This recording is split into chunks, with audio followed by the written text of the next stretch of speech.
future predictor, predictive history. Sure. Okay. All right. Boom, boom, boom. Okay. So, Professor Jiang, you have been on the broadcast of numerous academics and also Sneeko, uh, who is not Sure. Snake necessarily an as well. Yes. academic, but Right. um, Right. you've had conversations with the likes of Dugan and many others. Very excited to have you here. You did an interview with Breaking Points. Um, Longtime fan of your work. Let's get right into it. What's the next prediction? What's coming up? Um, my next prediction, my big prediction is that I think Trump will get a third term. Okay, that's a little Yeah. wild. All right. What makes you say that? Well, first of all, he and his family have been stealing billions of dollars. That's a lot of corruption, and it's really unprecedented. Unprecedented. So if he were to leave the office in 2028, you would imagine the first thing that any new administration would do is conduct an investigation because it'd be very popular among the American people. I also live in China, so I know how these things work. Basically, when someone gets in office and he's behaving like a tyrant, it usually means he's a tyrant. And it usually means he has no intention of ever leaving office. So I think that given his behavior, I think Trump is intent on a third term. Uh, so then the question then is, would he get a third term?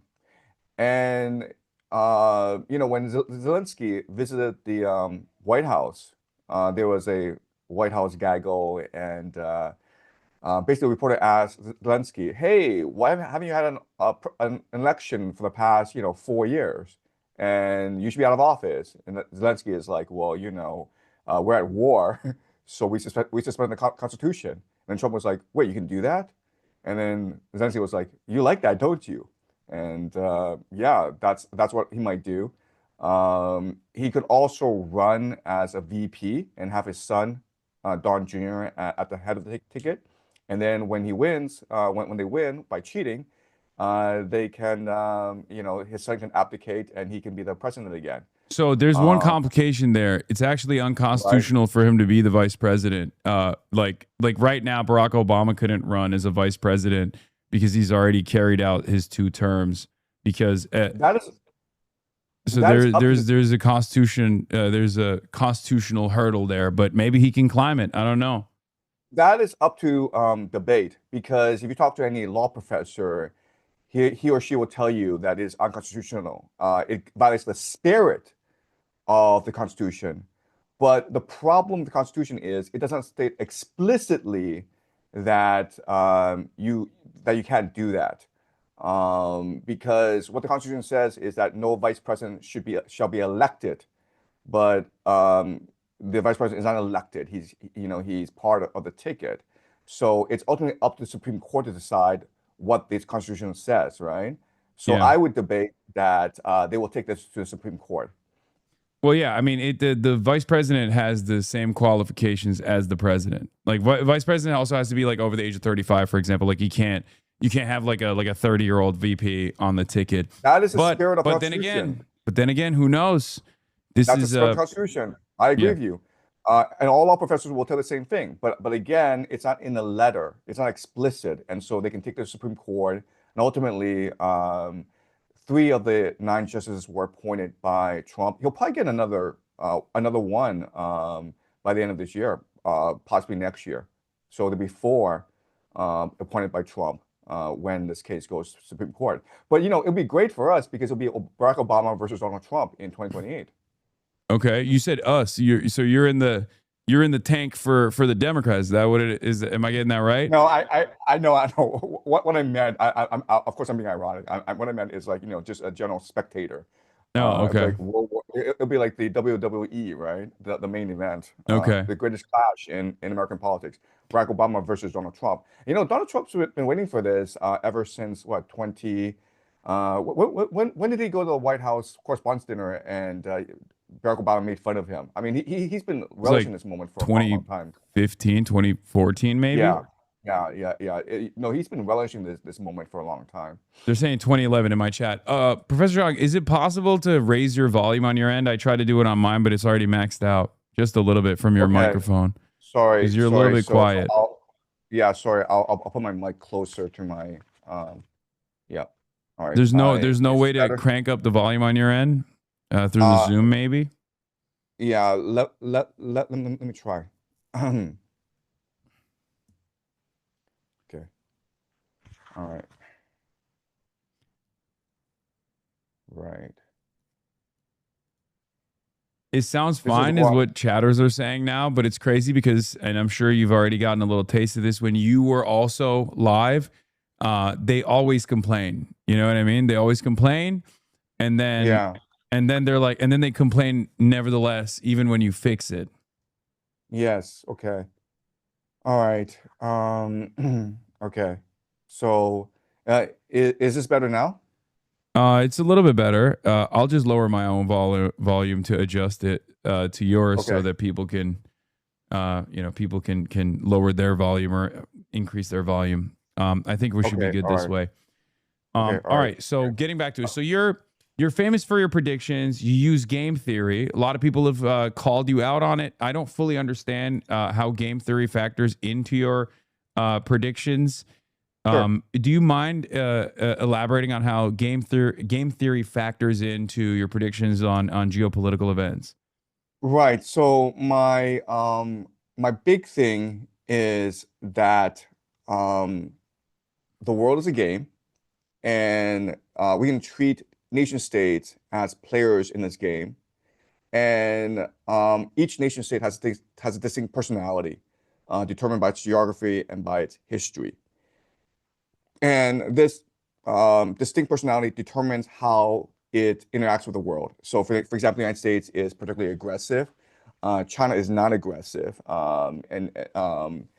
and ultimately, each player is going to engage in its optimal strategy, right? So rather than like look at what people say, look at what people do, just think about like if this game were to continue, what is the optimal strategy? And then the player would adapt this optimal strategy over time, right? So if you were to go back, 2 years ago, and you were to survey American politicians and Donald Trump, would you go invade Iran? They'd be like, of course not. That's insane. Why would we do that? But they end up invading Iran because it is at this point in American history the optimal strategy in order to maintain American hegemony around the world. So that's a brief introduction to game theory. Okay, so um, part of that equation in your assessment, because you correctly predicted that Trump's going to win the election. There were some incorrect predictions in there. I believe you said Nikki Haley could potentially be Sure. Trump's vice president, but then you also landed on Right. JD Vance as well.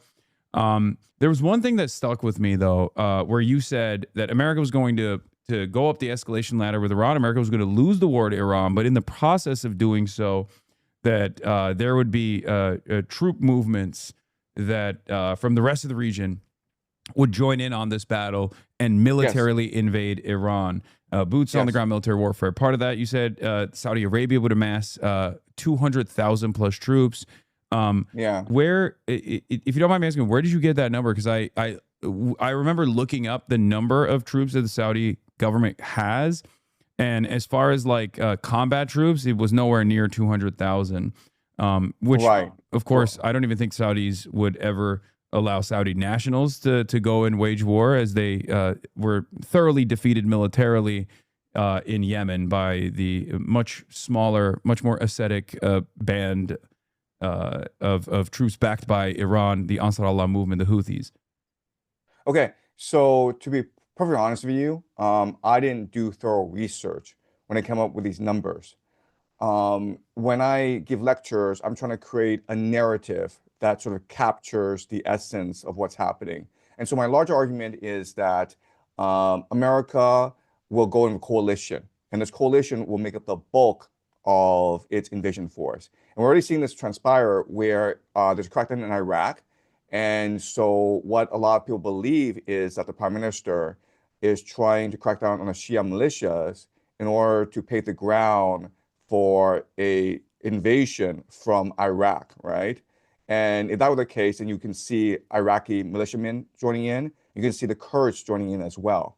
So my larger point is that it'd be a broad coalition with the Americans providing aerial support and special forces and intelligence and command and control. But the bulk of the invasion force would be multinational. And you could also see some Japanese and Korean forces in there as well.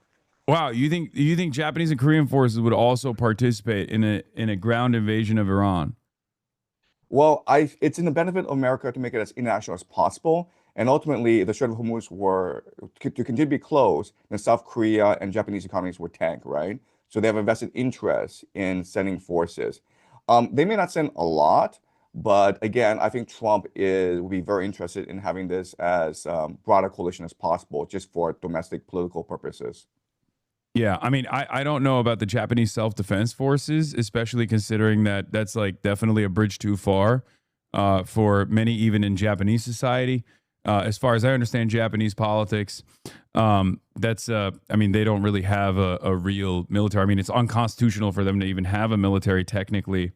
They And what? have Sorry, they have the best blue water navy in East Asia. I can see them sending ships to the Strait of Hormuz to support the attack. And also, right now, Japan is rewriting the constitution, and they are remilitarizing because they recognize that as the United States retreats from East Asia, then they need to basically be able to defend themselves against Chinese aggression.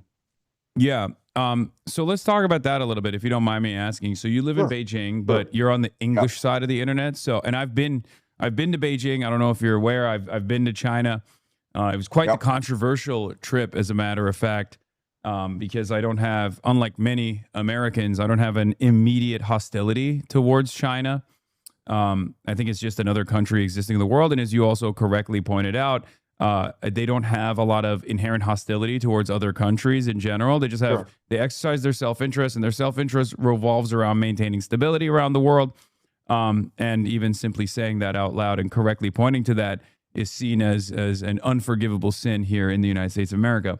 But I want to hear about your perspective on China a little bit, given as you're someone who went to college here in the United States of America, I believe, right? You went to Yale, Yeah, I right? was at Yale. Yeah, Yes, you went to unfortunately, Yale. yes. You had an English degree from Yale, and then you also you worked as a journalist in China for a little bit, and then there was a little bit of controversy. I think you were working. I mean, this is just off your Wikipedia page. You can elaborate.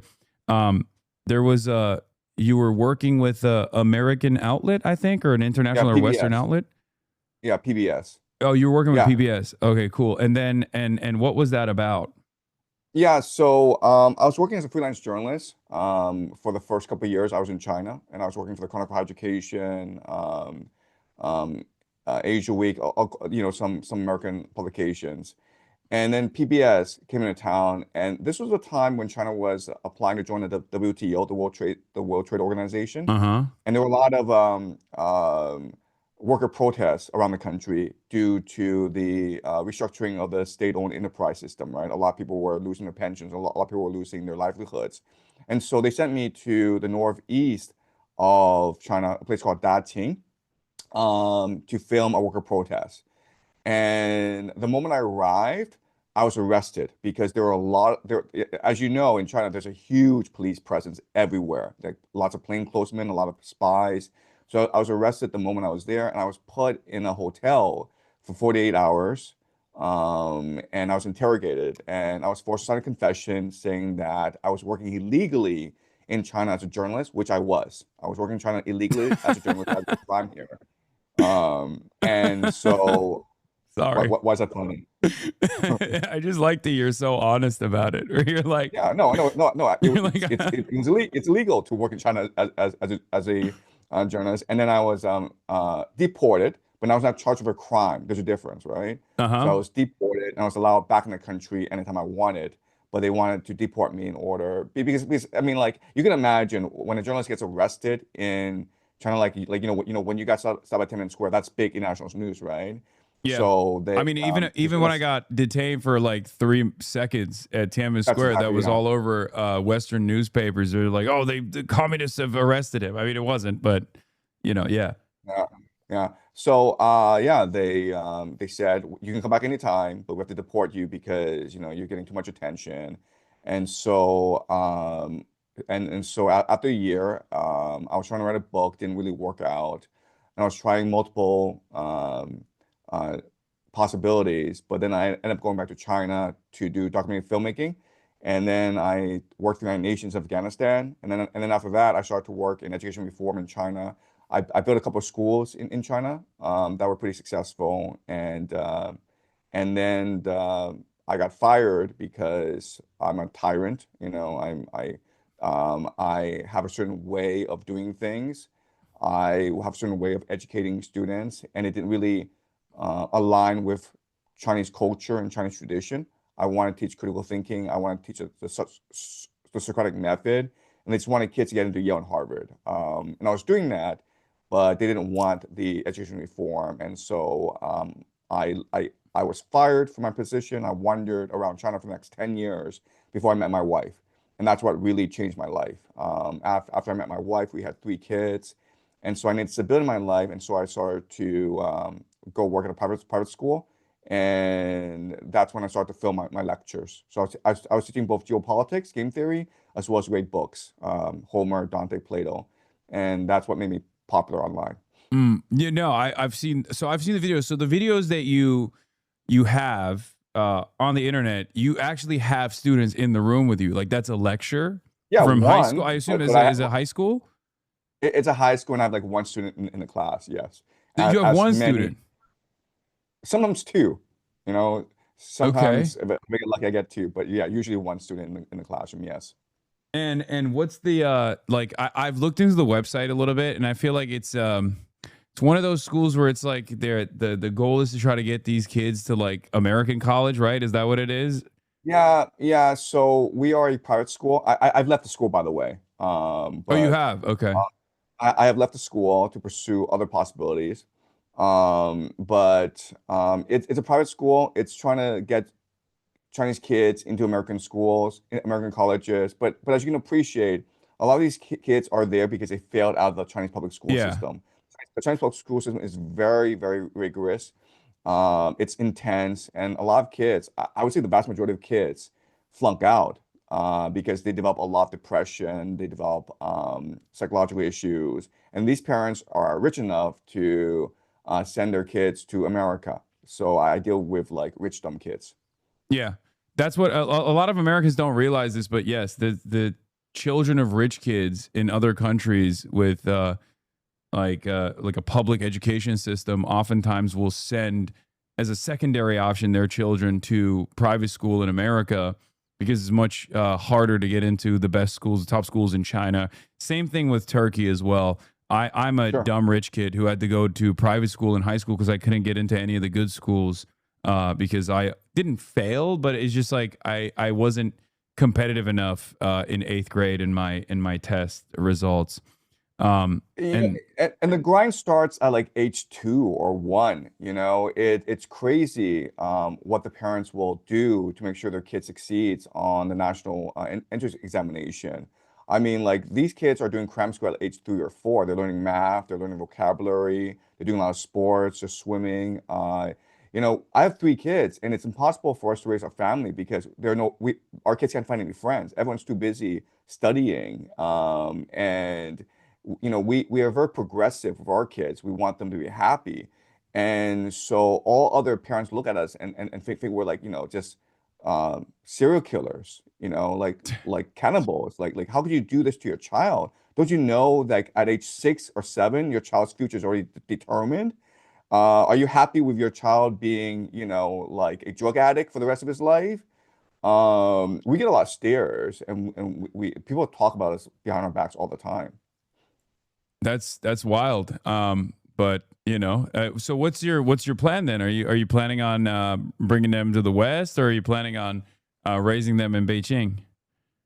Yeah, so my long-term plan is to start foundation schools around the world and I want to promote a new model of education. And there'll be 3 major pillars to this new model of education, and they are great books.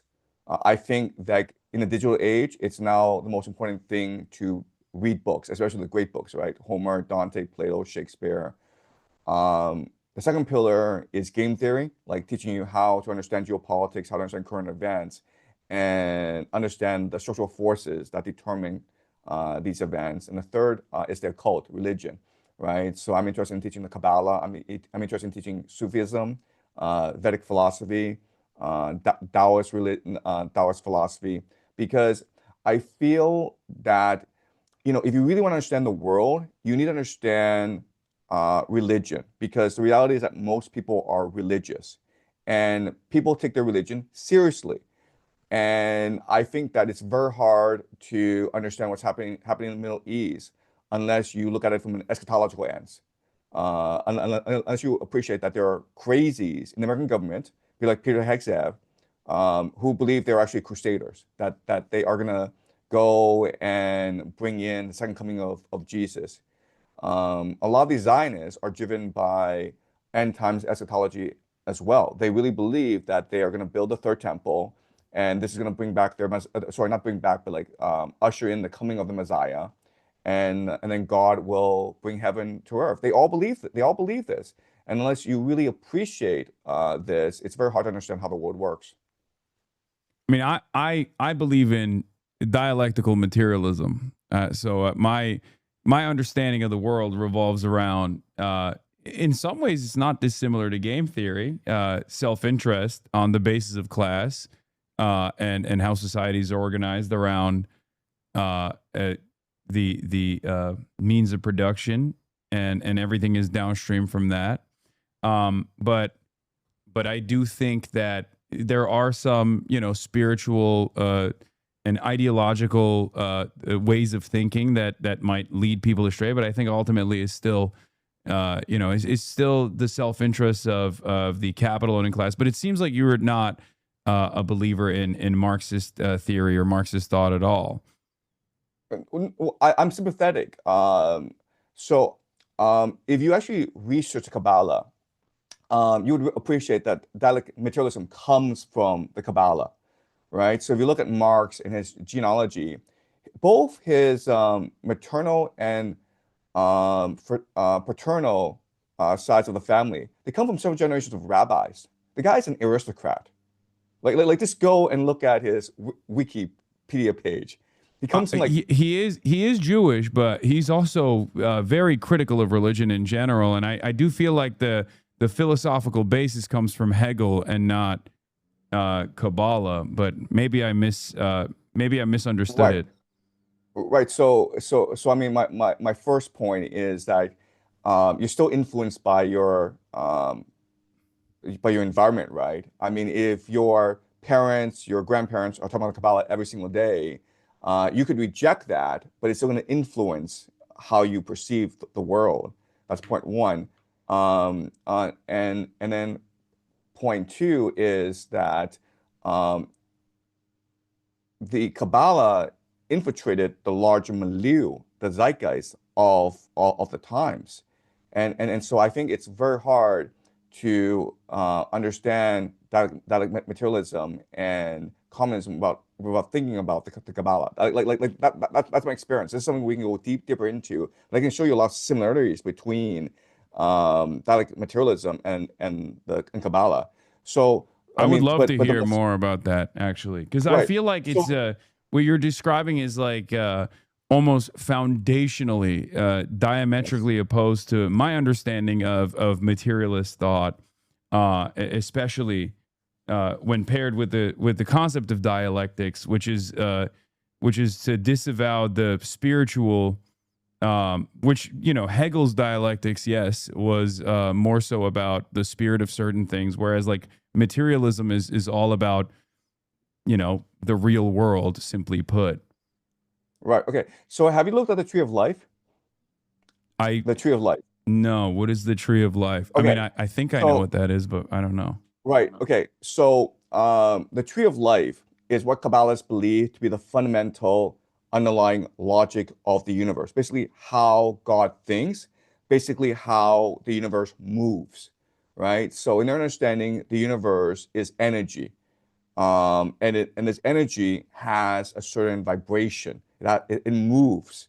And what the tree of life shows you is how this universe moves. And you actually study the tree of life. What it is fundamentally is thesis, antithesis, synthesis. Okay? So Uh-huh. the idea is like everything produces a polarity, and then this polarity in itself combines to create a new force, which then creates a new polarity. And that's dialectic materialism, right? Marx's great innovation is to say, okay, I'm going to take this idea and apply it to I mean, it's economics. dialectics, yeah, but Yeah, I wouldn't say it's materialism, but right. okay, go no, go on. I shouldn't have stopped you. You're Right, right, right, lecturing. right. Right. No, no, but I'm saying that's what the tree of life teaches you. Like the Uh-huh. fundamental force of the universe is the thesis, antithesis, synthesis dynamic, right? And you can also say this as the generative force, productive force, and then creation. And what Marx, and again, Marx's great innovation is to recognize that, okay, the priority then is economics, okay? And that's how he came up with that, like materialism. And before, people appreciate it as maybe thought or religion. And Marx says, no, we can simplify it by prioritizing class differences. Okay. Um, okay. I still don't fully understand how that is similar, but maybe I just don't have the brain power to comprehend it. But okay, so what's your spiritual analysis then? Because you said everybody believes something, right? Like everybody has like Yeah, some kind of spiritual understanding of the world, some kind of religious worldview. What would you say yours is? right. So, you know, 4 years ago, I was a very happy atheist. I was like you. I was probably more sympathetic to Marx than anyone else. I really believe in dialectic materialism. Wait, that was 4 years Um, ago, you yeah, said? 4 years ago. 4 years Okay. ago. And then these past 4 years, as I'm teaching history, as I'm teaching the great books, as I'm seeing how uh, things unfold in the world, I have this crisis of faith. And so when I'm looking at what's happening in Iran, I can't explain it simply using game theory. I can't explain it just using, geopolitics. I think there's something much larger going on. I still don't know why Donald Trump attacked Iran. Do you know why? Because he's never really articulated a good reason why he decided to go and attack um, Iran. Why do I think he So attacked Iran? yeah, Because yeah, I yeah. think that the axis of resistance was at its weakest point in the aftermath of 3 years of genocide, and that Benjamin Netanyahu and the Israeli government was able to make a convincing case to to finally strike at Iran, something that like uh, numerous American administrations have said no to. And then he believed foolishly that a regime decapitation would actually create ample ground for regime change. Mm, mm, mm, With mm. the Kurdish militias on the ground, foment sectarian conflict, things of that nature. Of course, it didn't happen. I think Benjamin Netanyahu probably utilized the Venezuela victory as well to his advantage. And outside of that, I think ultimately he wanted to one disrupt the global world, the global energy supply coming out of the Gulf, because the Gulf is already far Yeah. too close to China, America's only, I think, at this point, geopolitical enemy, and and they wanted to. I mean, Trump has been doing this already. He wanted to decouple the rest of the world from China. It failed, obviously, with his tariffs, with his Liberation Day tariffs proposals. And then outside of that, I think he wanted to maintain the world's largest known natural oil supplies in Venezuela, which he did. And then he turned around. He turned around and thought he could then either disrupt the Gulf's energy development and increase the rest of the world's over reliance on American refined oil, or rather destabilize Iran and then control Iran so that he would no longer have to worry about the rest of the Gulf potentially aligning with China in any meaningful capacity. which could have created a leverage point for China and would have probably hardened China's position. They're already very clearly aligned with Russia. That's one major energy provider for them, and they still obviously need oil and gas, whereas they are already in control of the next. They have monopoly control over the next wave of the world's energy supply, the green energy, renewable energy. Yeah, that's fantastic. And if like Barack Obama were president, I would agree with your analysis. We're talking about Donald Trump, right? So the thing about Donald Trump is, in his first term, they tried really hard to debrief him. Like, there was the presidential daily briefing, and they recognized this guy doesn't actually read. So at first they tried a paragraph, like instead of one pager, let's give him a paragraph. And it was impossible to focus his attention. He just did not care. So then they were like, okay, like we'll do bullet points, okay? Didn't work either. They're like, okay, we'll draw pictures, and like, didn't work either, okay? Even if you drew pictures for him, he could not keep focus. He could not absorb what you were telling him about geopolitics. And then they recognized the only way to get his attention was to appear on Fox News and tell him the message there. Okay, so Mm-hmm. this is a guy who has problems paying attention, who has problems being consistent, who has problems putting together coherent thought. So I think he's very emotional. I think he's very instinctual. He believes his own intuition. So again, I have a hard time believing that he actually thought it out. I don't think he some did. I think that okay. there are people around him that some he trusts clearly that are manipulating him. They're goading him into taking certain actions. But I mean, it's like Joe Biden. Joe Biden was far too old to be making any kind of decisions. It was most likely the team around him that were making these decisions and moving him along. George W. Bush famously wasn't, very well put together, but they were just simply signing off on a lot of these things. But I think the people around him were most likely convinced that this was a decent plan of action, which it of course it wasn't, and they had to push back the Chinese summit once, and then when Donald Trump inevitably appeared alongside Xi Jinping in the China summit because he had to. It was clear that he did not have any leverage. As a matter of fact, he was bargaining from a position of weakness when he went there, and that's part of the reason why he went back on $14 billion arms transfer to Taiwan, which went against like previous American foreign policy, and probably played a major role in normalizing relations across the strait. But again, that's because he lost. But you said there was a spiritual reason that like you saw you saw Trump moving against Iran, and that like Yeah. caused your spiritual awakening. So how did that happen? Right. Okay. So it was a series of events. Okay. But my first great epiphany was when I was teaching Dante, the Divine Comedy. And it was my first time reading Divine Comedy. And it took me a long time to try to appreciate its beauty, its truth. But when I did, I recognized that this could not have been written by a human being. It is just so beautiful, so perfect, and it revealed a deeper truth. And my only conclusion is this was not written by a human being out of his own free will, out of his own experience. A lot of things I felt he was channeling God. I felt he was channeling the universe, and then explaining the truth in poetry.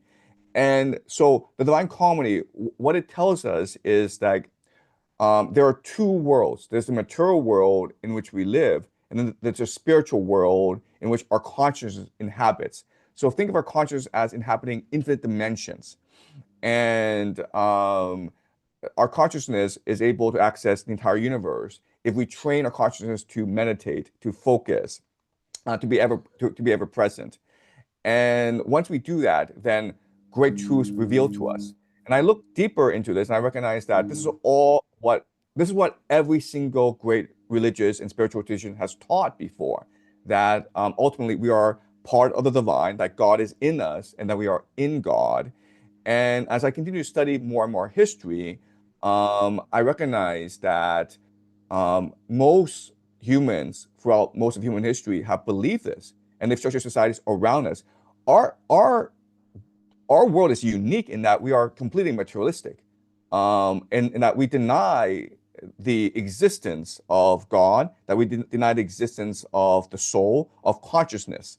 In neuroscience, no one has actually spent any research into the nature of our consciousness, and that's kind of weird because we spend most of our time thinking, right? So, like, why haven't we looked into where our thoughts come from, how we structure our thoughts, and how we communicate our ideas?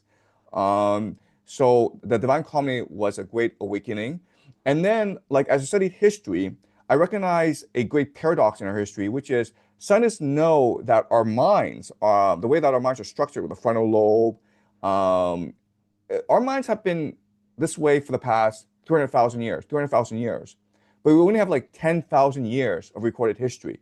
So what were we doing before the Ice Age?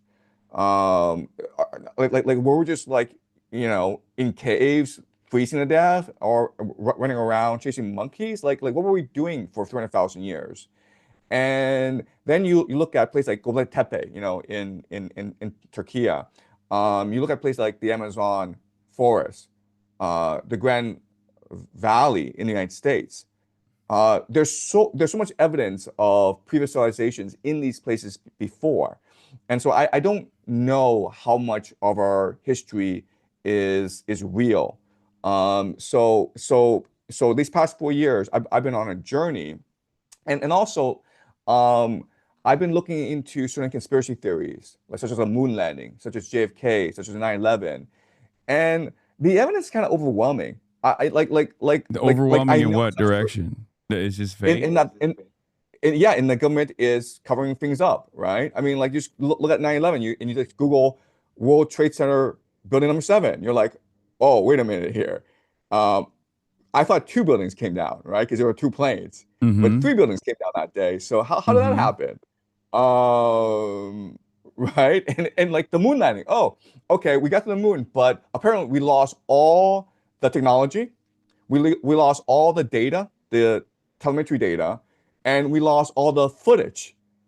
So I'm like, oh, how did that happen? Like you have this huge bureaucratic organization, and they So lost all the technology. so Yeah. what do you think is going on? Like you think they just like faked all of it? Like they set up 9/11 on their own to like go to war in the Middle East to just to create sufficient cause? Is that what it is? Again, unless you have a full appreciation of the cult and its impact on the imagination of people, it's really hard to understand what their motivations are, right? But once you understand their cult, once you look into secret societies, they really believe they have a religious mandate from God into to remake the world in a certain way that welcomes God to our world, right? So look at artificial intelligence. And like this New Yorker article by Ronan Farrow on Sam Altman, where he interviews some OpenAI researchers, and they say like, "Oh, we're trying to summon demons with AI." Like they're being literal about this. They're not joking about this. They're not being metaphorical. They're being You don't think that's literal. just They believe it. self-interested to greatly increase the potential impact of AI and how scary it is in an effort to justify all the additional billions of dollars in fundraising? Because there's two different schools of thought on this, right? Many people don't believe that AGI is truly possible, and then there are some who are simply trying to feed the bubble to the best of their ability. And part of that is to say that AI is going to take over everything. It's so scary. And that actually causes a lot of people to pay close attention to it and to continue giving money to it, to continue giving money to the likes of Sam Altman specifically so they can continue, I guess, trying to develop it to the best of their ability.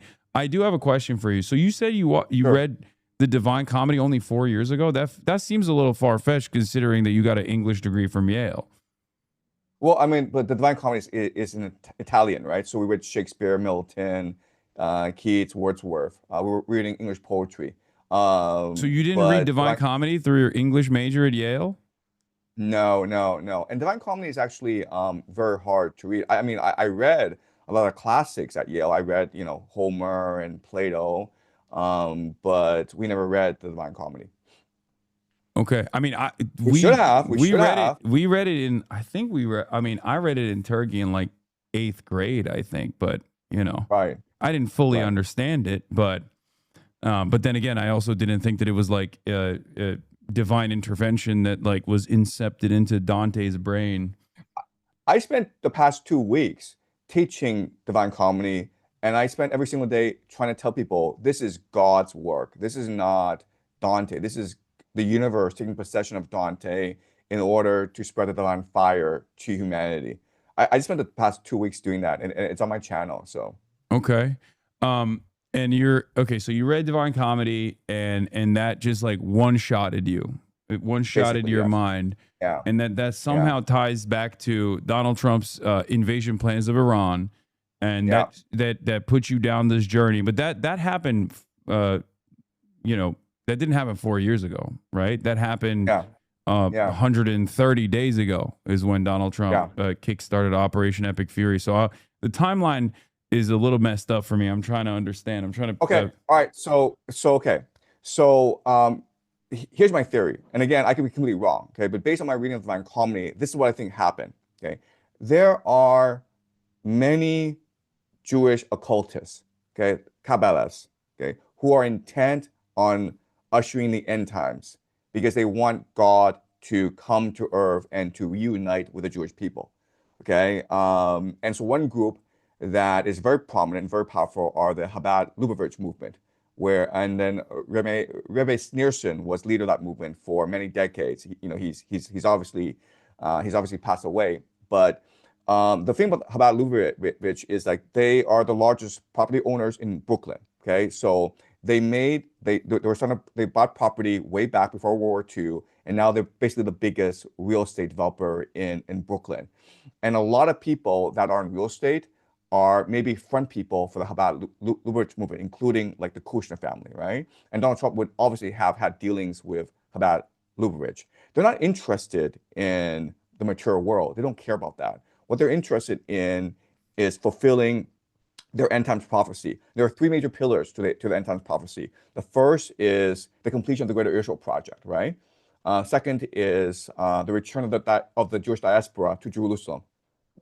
They want all Jews to return to Israel, and they're fanatical about it. They're very serious about it. And the third is the building of the third temple, because that is where God will live. Okay, so if you just go into the Chabad Lubavitch movement, they're fanatical about these three objectives, and for decades they were planning this. Now, the thing about these religious Jews is they spend all their time meditating on the Torah. They Wait, recite the Professor Jiang, Torah. before we move on, I have to ask you some Right, questions right. here. So you're Okay. saying the Chabad Lubavitch movement predates Zionism as an ideology, and that it was actually a foundational ideology before Zionism, pre Theodore Herzl, pre Jabotinsky, and the like, and that they are responsible for Zionism as a prominent ideology, as a settler colonial ideology. Okay. Let's be precise. Um, so after the Protestant Reformation, um, the idea there were many different groups, including the Freemasons, including the Sabine Frankists, many different groups who are interested in the second coming of Jesus. Okay, um, people like Isaac Newton thought that now that you have direct access to the Bible is a divine plan because the Bible is literally the Word of God, right? And if you read the Bible in a certain way, right, if you focus on the books of Daniel, the books of Ezekiel, and the book of Revelation, this divine plan is going to reveal itself to you. And this divine plan calls for all three things, okay? So it's not just the Chabad Lubavitch people, it's also a lot of the Freemasons, a lot of different secret societies. They believe that for God to return, you need to meet certain conditions.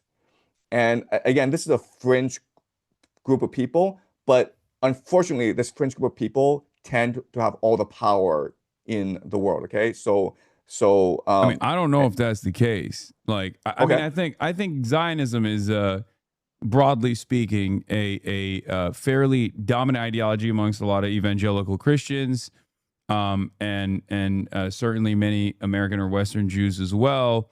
But having said that, I don't know if it's I don't. Not even that I don't know. I don't believe that this is a foundational ideology that predates the inception of Zionism itself under the likes of Theodore Herzl. There was plenty of discourse around it when it first was being discussed. Many Jews were against it. As a matter of fact, Jews were primarily against it, both for sure, theological justifications, different sects of Judaism that understood it as what's, I don't know what the term would be in Judaism, but heretical, right? As yes, in absolutely, that Jews are not supposed to maintain a nation state absolutely, before the return of the absolutely, Messiah. And then there were plenty of Jews who were just basically secular, even though Theodore Herzl and many of the other founding fathers of Israel were also secular themselves.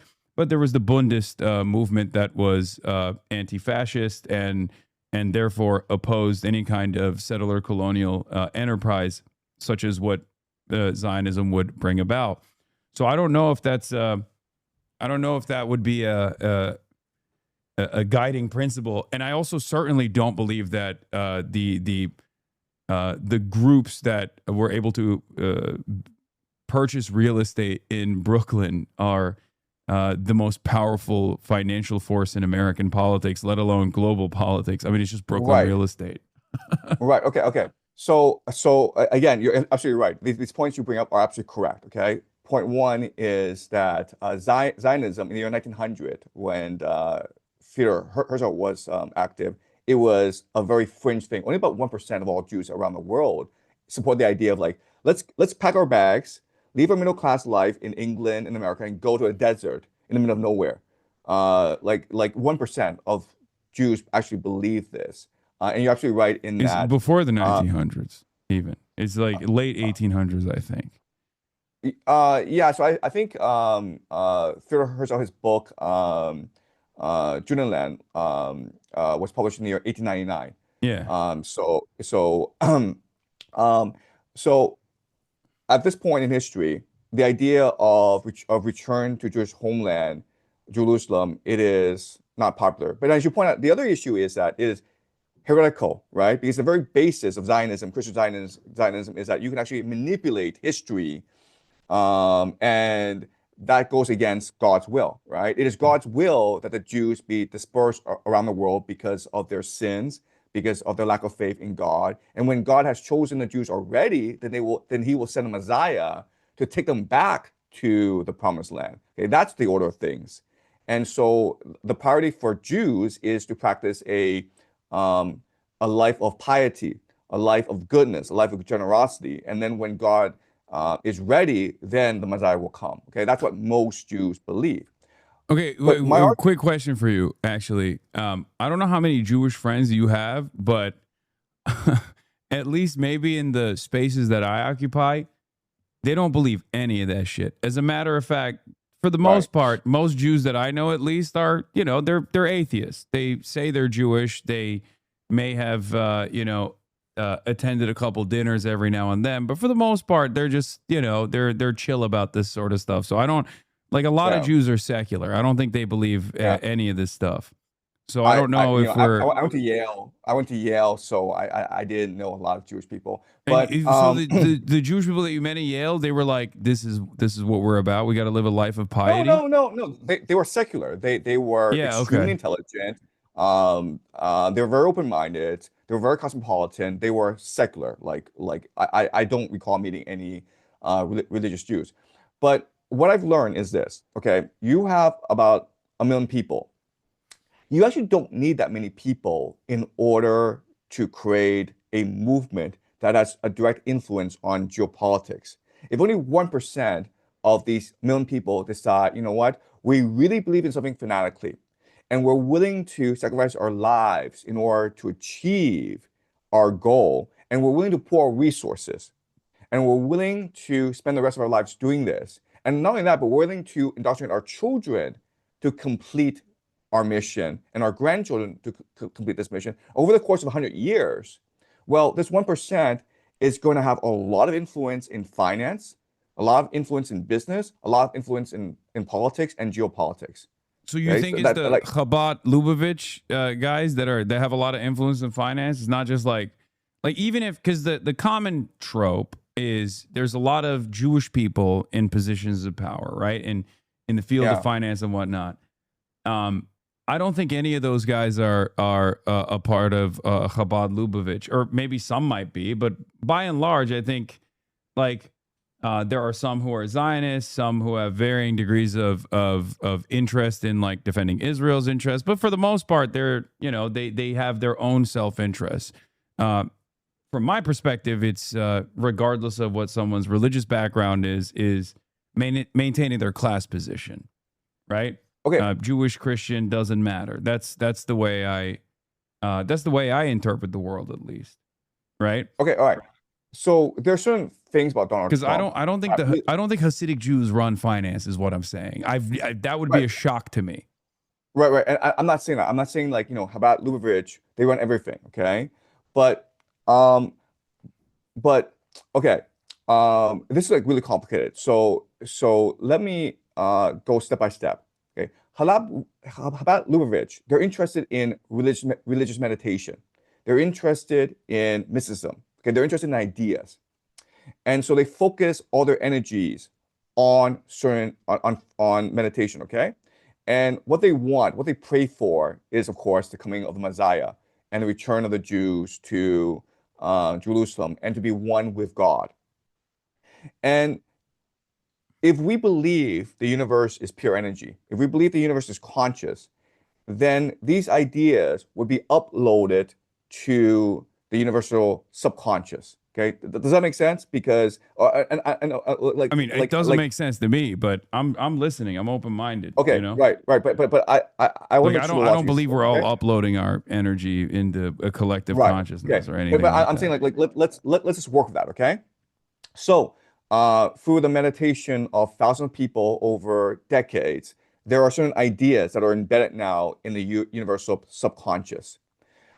But as you're uploading, you're also downloading as well, right? And as you Mm-hmm. download, you get a pretty broad schematic understanding of the course of this universe, okay? And you appreciate certain geopolitical movements. For example, like the United States will win World War II and establish Pax Americana. For example, the Soviet Union would rise to challenge the United States. For example, the rise of China, okay? Um, like you could like what I do, if through enough concentration, appreciate how these events would unfold over time.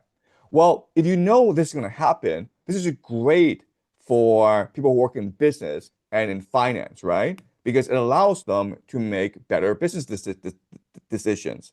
And so they're attracted to your movement, not because they are religious zealots, because they're like, wow, this is a great way for me to make more money for myself, right? So wait, Because hold on. as So let yes, me get this clear. So you're saying that there are people, right?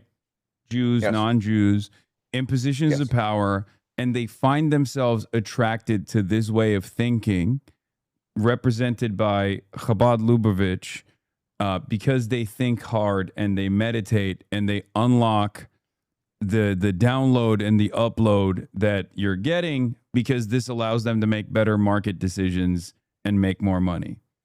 that's right, right. So the Okay, saying where is, is you have to have some evidence for this, right? Because that seems a little far fetched, Professor Jiang.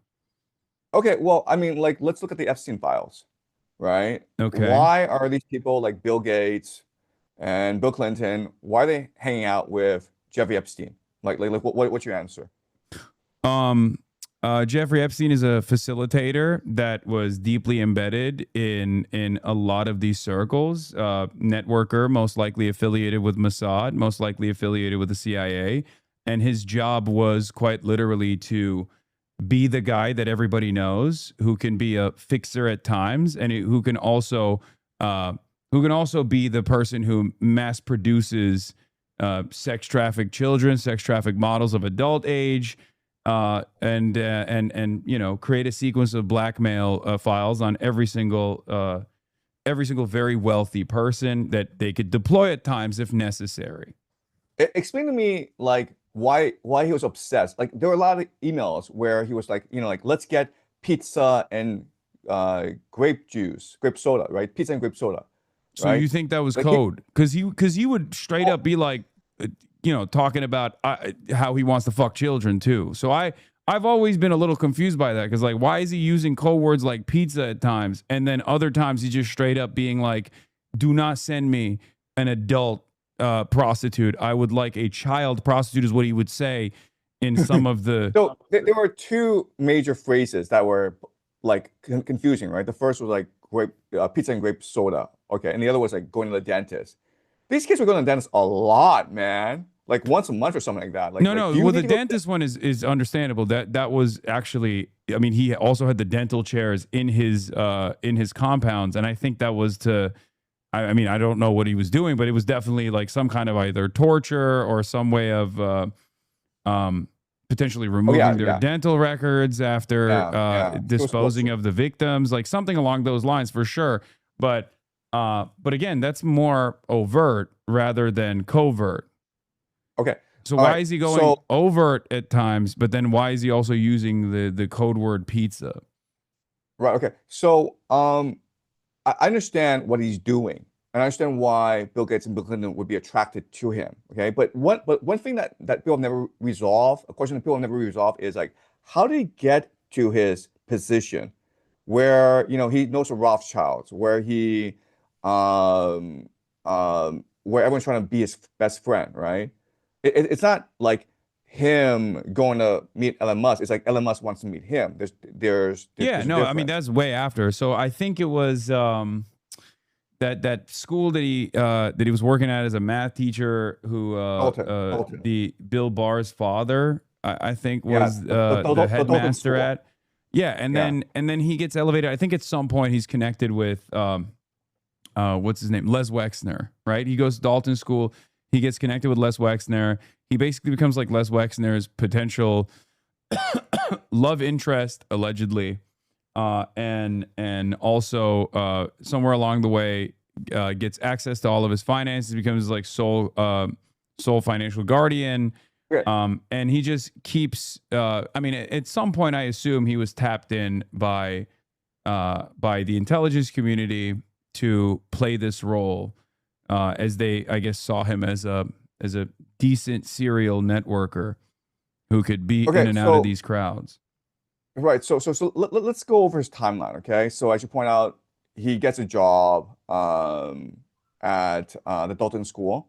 Then he goes to Bear Stearns, and at age 30, he's invited by David Rockefeller to join the Trilateral Commission. Mm-hmm. And he gives an interview to Steve Bannon, and he's like, "Well, it's because I'm a math genius, and they want that. You're 30 years old, Yeah, and I don't David believe that. Rockefeller, I think it right, wasn't right, his math genius that caused a possible vestige of espionage to tap into what he could potentially do. I think it was just they thought that they could utilize him as a person that could be operating in these circles. okay, all right." So at age 30, he joins the Trilateral Commission, and then after Bear Stearns, he works for a man named Douglas Leese, who's an arms dealer, right? Mm-hmm. And he's heavily involved in Iran Contra. Mm-hmm. And then So he's in at that point 1991. he's obviously already affiliated, is what I'm saying. Like Right, it's right. just And in the year 1991, Lex Wexner signs over power of attorney to Jeffrey Epstein. Who would you give power? You personally, I want to ask you, who would you give power of attorney to? Who would you be comfortable signing your power of attorney over to?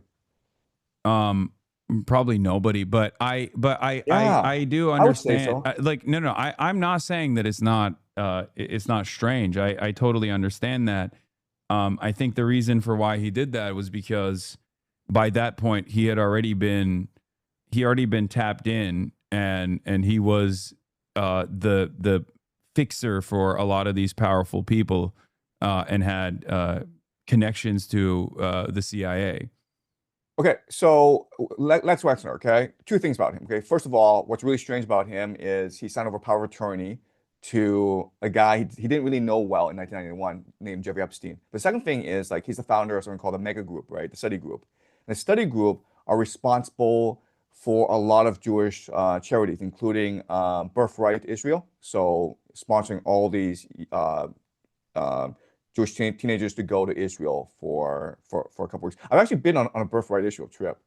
Yeah, really funny thing. I've been on a Birthright Israel trip. You haven't, but I have. No, I have not. Oh wait, Right. but okay, so we're going all over the place. I don't understand how any of this so are you saying that Jeffrey Epstein had like he was a part of the mystical Yeah. Yeah, that's Hasidim, and exactly what I'm that's the saying. reason why? That's I look, I'm trying to figure out why Jeffrey Epstein is put into the position that he is.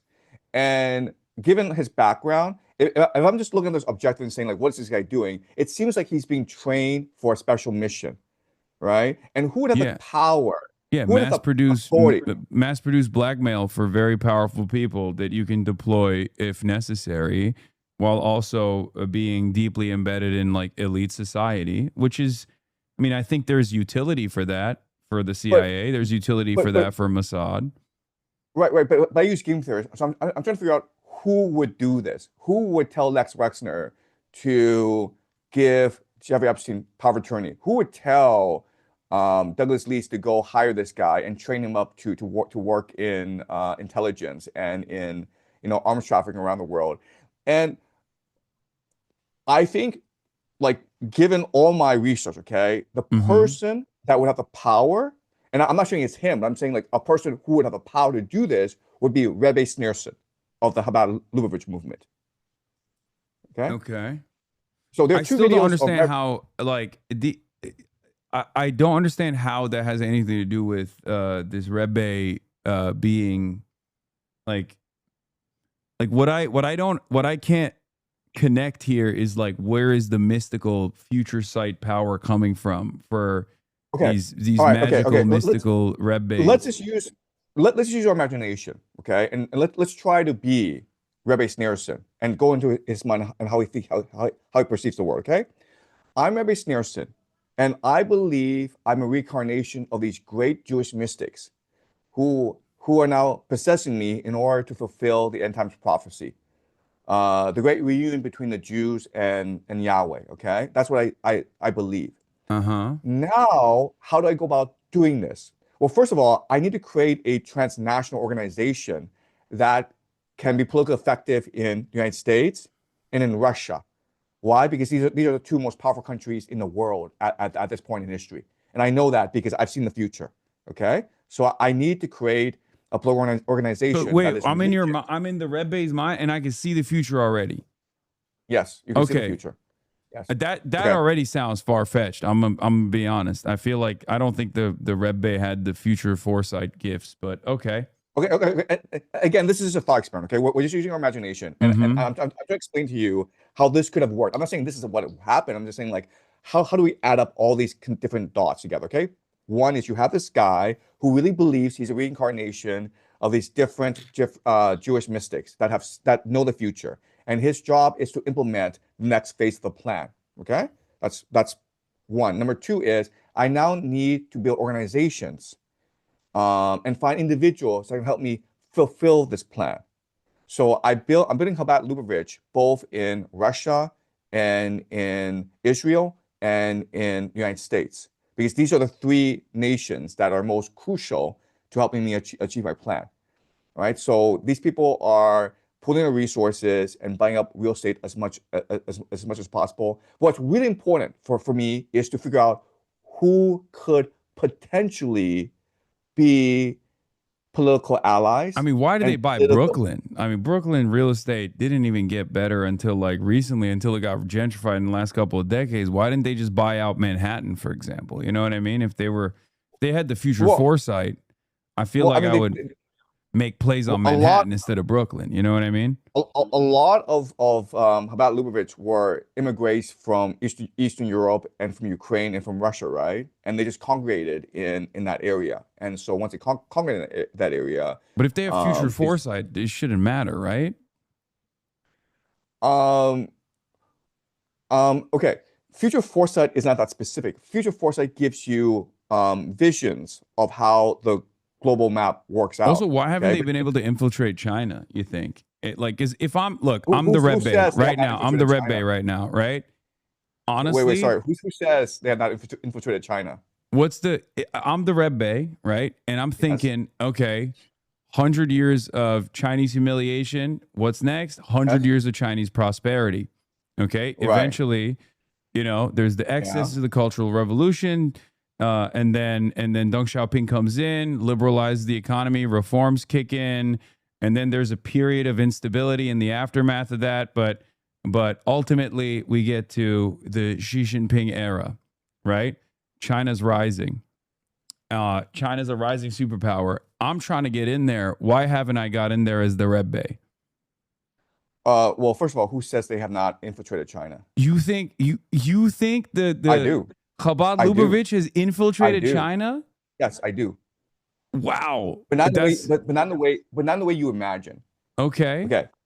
So, um, what what do you think the Chinese elite care most about? The people in power, what do you think they care the most about?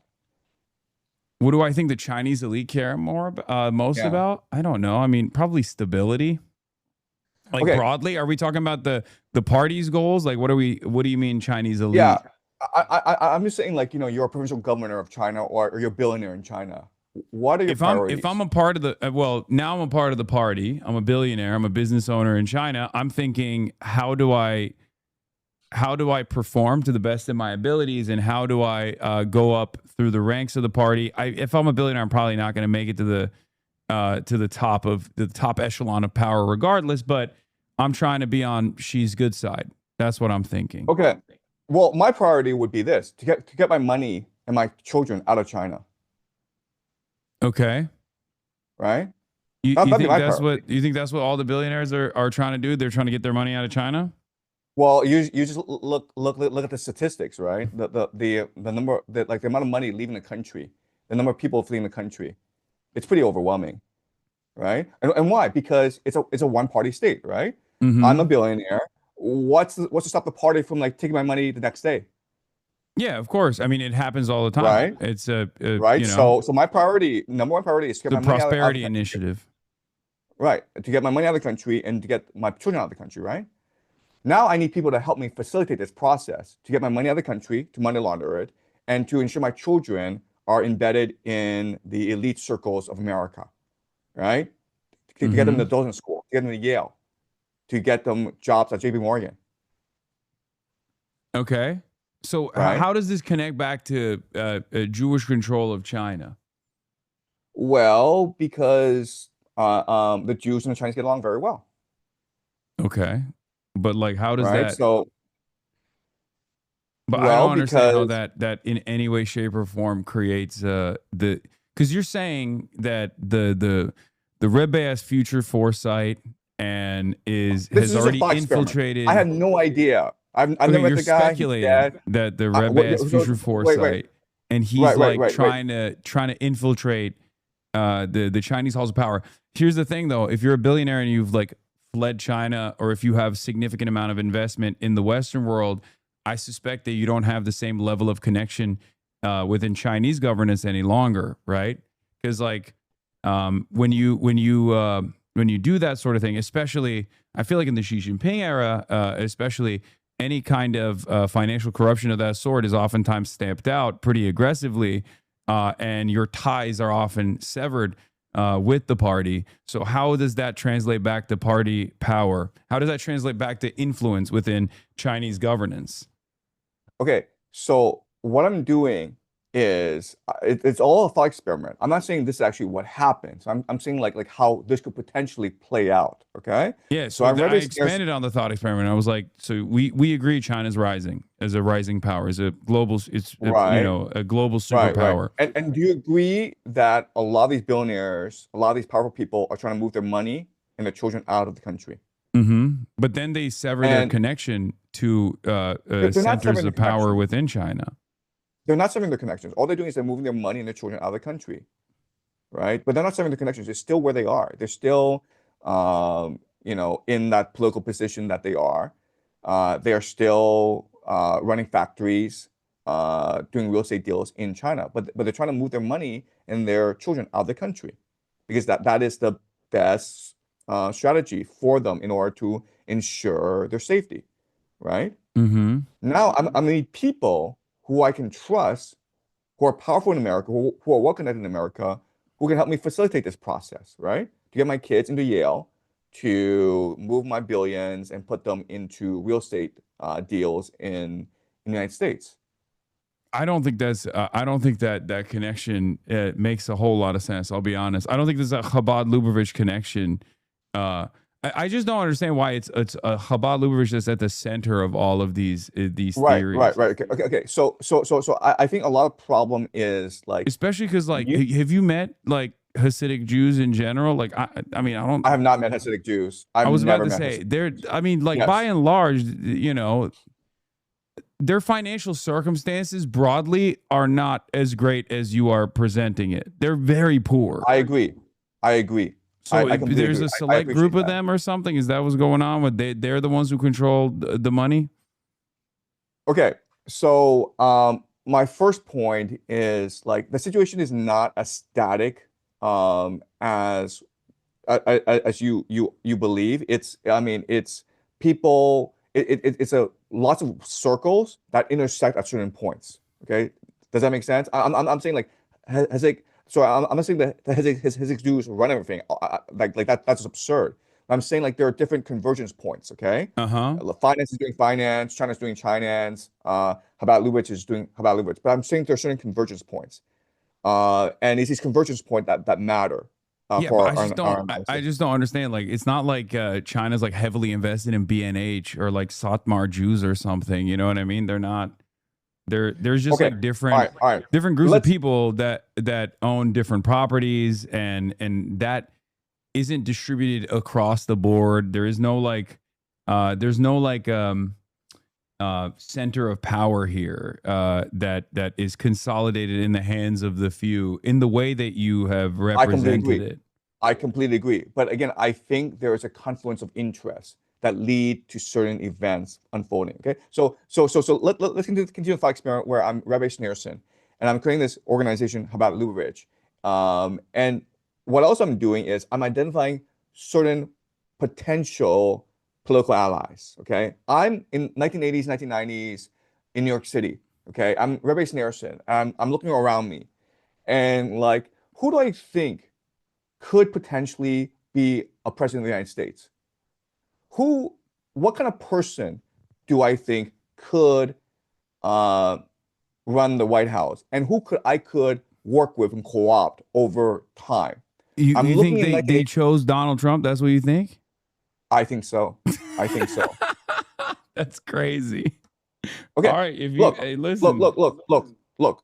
Okay, number one, Donald Trump since the 1980s was saying, "I want to be president of the United States. I I know, but should be." so do many Okay, people. okay. I understand. Okay, so I'm not saying they only pick Donald Trump. I'm saying like they're looking at different people, and it's like a VC fund, right? You're putting your money in different companies, right? And so Donald Trump is someone that they're looking at because one, Donald Trump has been saying since the 1980s, "I want to be president of the United States." Second of all, he's probably at this time the most famous American around the world, right? Like if you're like No. in Africa Donald Trump was in not the the most famous. 1980s. No, Okay, Donald Trump in the okay, 1980s was not the most famous American. You got Michael Jackson, you got Michael Jordan, sure, 1990s.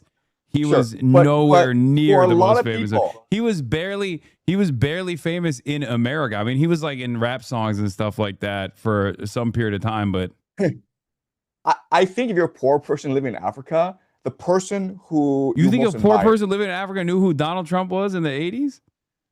I think so. I No, think that's so. crazy. Because at this time in history, okay, like around the world, people are gonna associate the American dream of Donald Trump. This is a guy who got rich and he's able to, sleep with like movie stars. He's able to No, like just I don't think he was seen like that at all. He wasn't seen like that at all. He had a wife, like he was just like a weird real estate guy that was kind of gross. he It's was in actually a tabloids every big single day. driver, is a big motivator of his enmity towards the cultural elite, is that he was never welcome because he was too rude and he was too nouveau riche. So that was his like big driving motivator to like destroy the cultural elite, the liberal intelligentsia. They mostly saw him as a cartoon figure. I agree. I agree. Like in the 1980s, the rich saw Donald Trump as a clown. I agree with that. But again, if you, again, like we're imagining we're Snarson, I'm like, who can we invest in? Like who would be a good investment? You're not invest in someone who's a real billionaire that everyone admires because it's going to cost you a lot to invest in him. But you've got this guy, Donald Trump, who thinks he's rich, but who's not really rich, and who everyone detests, right? He's someone that you could nurture over time. Um, in Mar-a-Lago, there is a replica of the Ark of the Covenant in Mar-a-Lago. Do, Okay, do you know about this? no, but go on. Okay, but you can actually Google this. There's a replica of the Art of the Covenant in Mar-a-Lago. Okay. Whenever like Donald Trump has a 99% approval rating in Israel, they literally see him as the reincarnation of Cyrus the Great in Well, they don't Israel. anymore. They fucking hate him now because he told Israel to stand down in Lebanon. His approval rating Um, dipped like 60 points, I think, in a matter of 2 weeks. okay, but right, and But before but they he see was very popular figure in Israel. They liked him a right, lot more and than. they see him as Cyrus the Great. Okay, the reincarnation of Cyrus the Great, someone who is going to take the Jews back to Jerusalem and build the third temple. Um, Yeah, then you I'm gonna be have honest. Again, I don't think many Jews are as like religiously involved in this messianic. Like, there's the red heifer stuff, but they're by and large. I think Zionism is a civic nationalist substitute for any kind of religious understanding of the world. So I don't. I think it's more so born out of like a level of self preservation, self interest, a fear that if there isn't a Jewish state, that like the Holocaust could happen again, things of that nature, and not necessarily this religious ideology. Are there some Jewish people, like fundamentalists, who have this kind of perspective? Certainly, but they are not the majority at all. I don't think like the average Jewish person in Israel believes that Donald Trump is like truly going to lead Jews to the promised land. Right. I don't think that's the case. I then mean, why is they like him because he's pro-Israel. Like that's pretty simple, and that's precisely the reason why now that he is seen as not as pro-Israel, because for the first time ever, Donald Trump is not. Donald Trump has been seen as being at odds with Netanyahu or restraining Israel in some capacity, albeit limited. His approval ratings declined dramatically. let me ask you this question, okay? And you can take a guess. But Javier Milei, when he became president of Argentina, he his first foreign trip, okay, as a head of state of Argentina, was to where? Yeah, And oh, sorry. Javier Milei is very pro. There are a lot of Latin American countries that are now changing rulers are all running on an openly pro-Israel slant. I mean, Okay, Venezuela okay. also shipped oil to Israel, albeit symbolic, immediately Are you guessing after the Israel? coup. So I'm aware of all this. Yes, but No, that no, no. But is I'm saying Javier Milei's first foreign trip as head of state of Argentina was to where? Israel, I assume, right? That's Wrong. The answer is Brooklyn. The first thing he did was visit Rebbe Sneerson's grave in Brooklyn. You can Google this. uh-huh. Okay. I mean, this is all Wait, so I'm asking you who this guy is, Rebbe Sneerson. Like why I would don't know. I mean, Javier Milei? he's just like he's a religious. He's like a random religious figure in America. But Okay, right. There are But two videos on YouTube. he's also very pro-Israel, right? Like a lot of these Latin American countries and their leadership are now openly pro-Israel. Wait, And wait, wait. But I'm trying to here's figure the out. thing. Here's the thing. There's a reason for it, right? Like you're like, why the fuck would Javier Milei be pro-Israel? He's in Argentina, is the No, no, no. I'm question. asking yourself, why would he go visit the grave of Rebbe Sneerson as the head of state of Argentina, his I mean, first foreign trip? it's the same reason why people go and show support at the Wailing Wall, right? Like, it's just to say like, oh, this I'm with you. Like it's a symbolic show of support. So I there are don't think there's any two like spiritual reason for it. there are two YouTube videos. Okay, the first YouTube video is Benjamin Netanyahu before he becomes prime minister. Okay, before he enters Israeli politics, he goes and meets with Rebbe Sneerson and says, "I ask for your blessing." And Rebbe Sneerson like blessing in politics or personal, like in Netanyahu was like both personal and professional. And Rebbe Sneerson like, when is the Messiah coming? We must accelerate the coming of the Messiah. Like it's on YouTube. You can actually just go on YouTube and it's there. Okay, I'm not making this up. Okay, that's the Hmm. first video.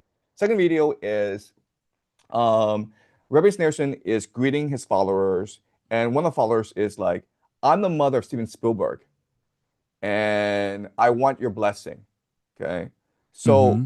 I'm trying to figure out who this guy is and like how he's so well connected. Why is like all the most powerful people in the world going to him and saying like, "Give me your I blessing"? mean, you just brought up a very wide range of people. Steven Spielberg's mother is not one of the most powerful people on the planet. No, no, no, no. But Steven I Spielberg is, also, right? once again, yeah, it's a show of support for a specific sect of Judaism. I don't think it's like, I don't think it's No, necessarily no, it's anything not. beyond that. I mean, it's like No, visiting the no. Pope. Like if people are doing that because they're like, yeah, that's the Pope, you know? The Pope is one of the most powerful people in the world, right? I mean, So the Pope has a lot of influential power, but I don't think people are necessarily visiting the Pope because they feel like there's like a secret society that they're tapped into. It's right, no, debatable but how powerful the Pope I'm is. saying like if you're Catholic and the Pope gave you a call and says, "Hey, can you give this guy who's my friend power of attorney?" I think all Catholics would do that, right? I don't think the Pope is making phone calls like that. I'm gonna be honest. I'm not saying that either. I'm saying like if that were the case, right? So So this because I'm ties trying back to to the connect all the Rebbe dots. that we were talking about. You're saying that he made the call to Les Wexner. It's never that simple. He told someone to go tell someone to go tell someone to go tell someone, and then Lex Wexner did that. It's like circles and circles. It's never that's that like simple, right? It's not like Rebbe Okay. Sneerson, right? It's like Rebbe Sneerson's like, like basically saying, "I bless this man, Jeffrey Epstein," right? Word gets out to someone else, and Lex Wexner's like, "Oh, well, if Jeffrey Epstein is approved by Rebbe Sneerson, then I can give him power of attorney and I can develop him fully to his potential." Right? I think these things are much more amorphous, much more ambiguous than people appreciate, and that's why, like, if you actually talk to these people, they think you're nuts if you point out the connections, right? I mean, not really. There's again, there are a lot of religious leaders that people show support to. I mean, I think Zohar Mamdani went to the Rebbe's grave too. It's like it's just a thing that you Really? do because you're Really? yeah, it's a thing that you I didn't know do. that. Yeah, it's a thing that you do in order to gain favor from different constituents that are going to go out and vote. It's just like it's the same as like going to the when you're Michael Bloomberg went to the same mosque that Zohar Mamdani went to. That doesn't mean Michael Bloomberg is like secretly Shia Muslim now. You know what I mean? It's just a way to signal your support to these different groups in a relatively diverse environment like New York. And so, Javier Milei is also a bit of a weeb for Judaism. Kaya, what are you doing, girl?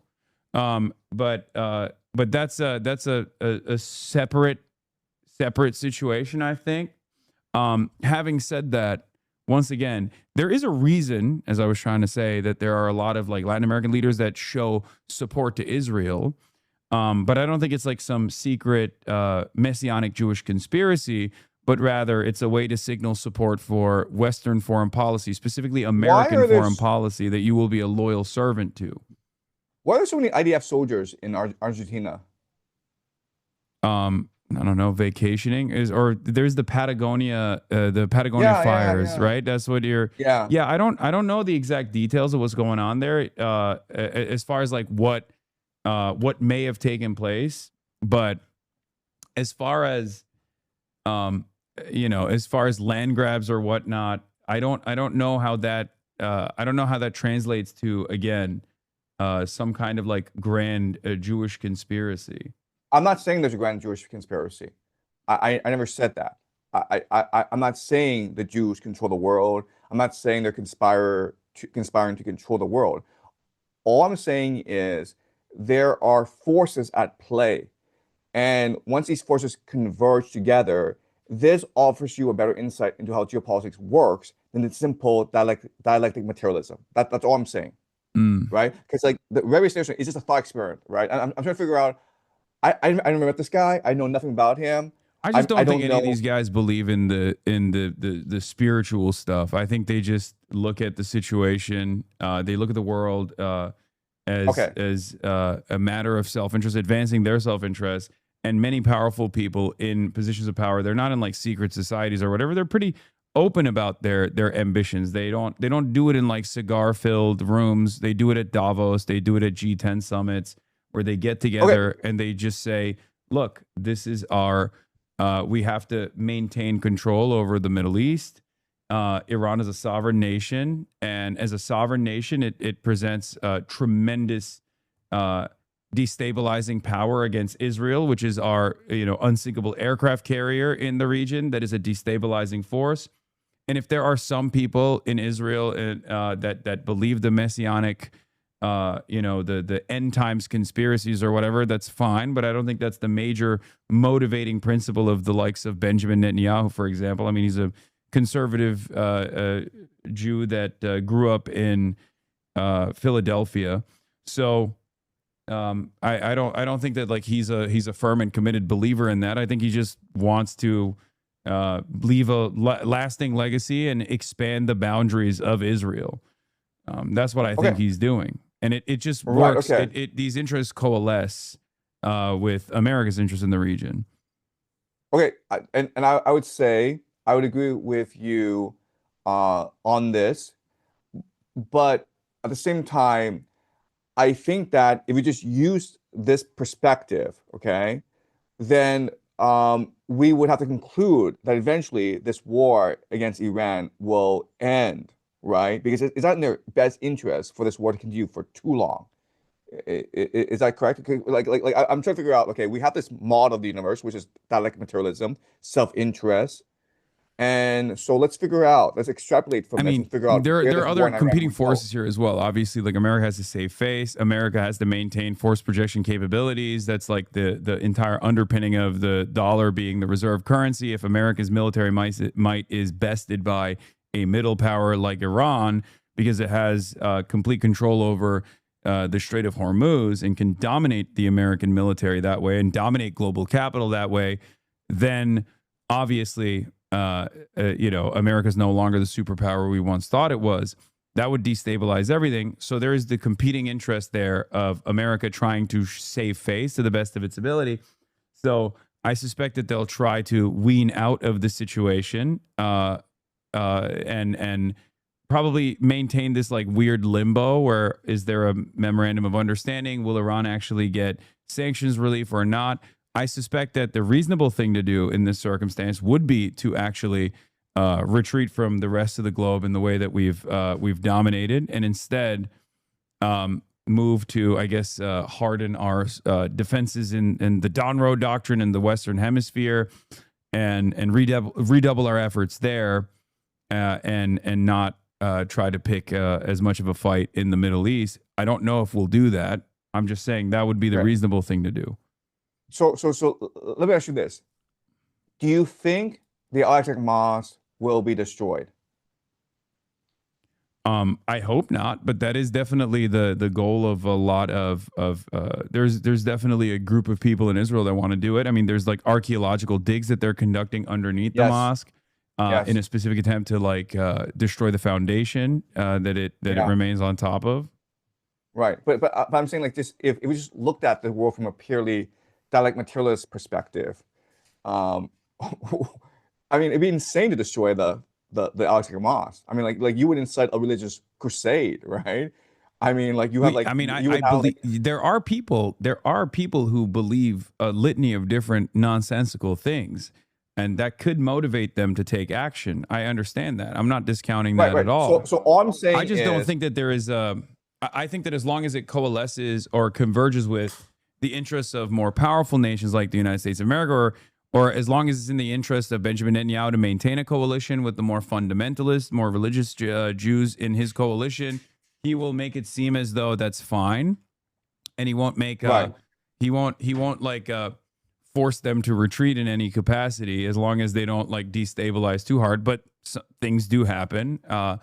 They might end up, they might end up doing something that's like completely chaotic. But I don't think it's I don't think it's going to bring about the end times prophecy, is what I mean.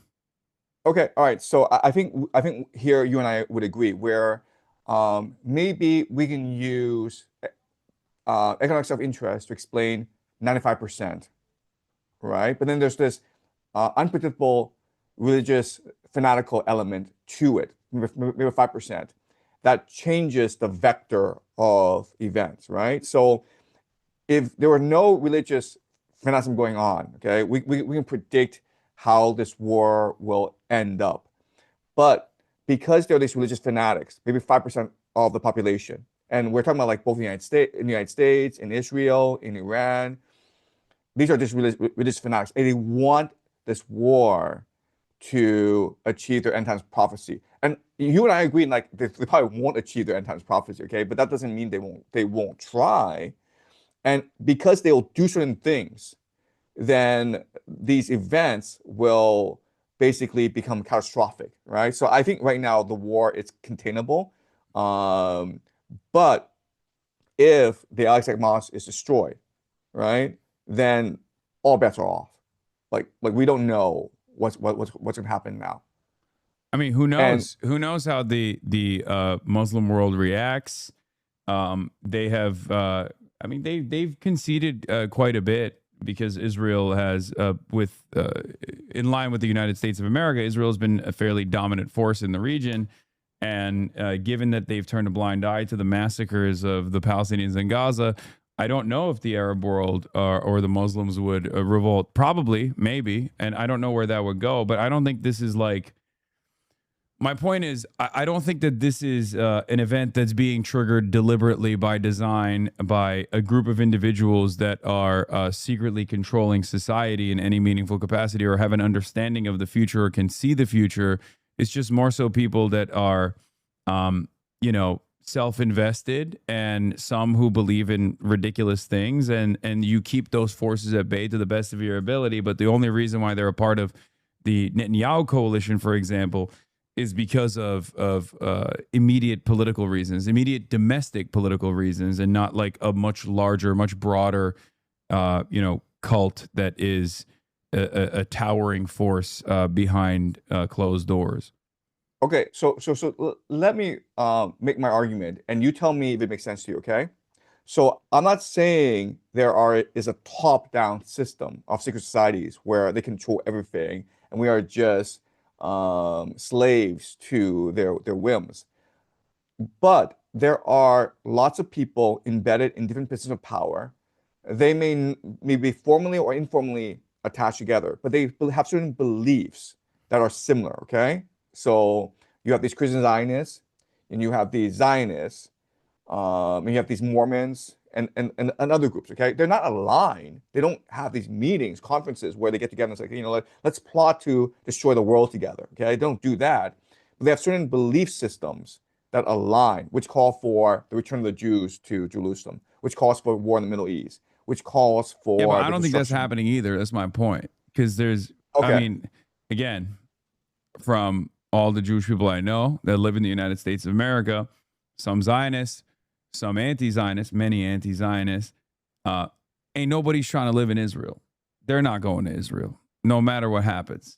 This includes like how do Michael you Rappaport, for explain? example. That motherfucker loves Israel, and he lives in New Yeah, York. You know what I mean? Yeah. So like there's no drive for many of these people to go and How do you live in Israel explain to like trigger the end times prophecy. how do you explain the rise of anti-Semitism after October 7th, right? I, I mean, you're on social media. You notice how before October 7th, no one talked about the Jews.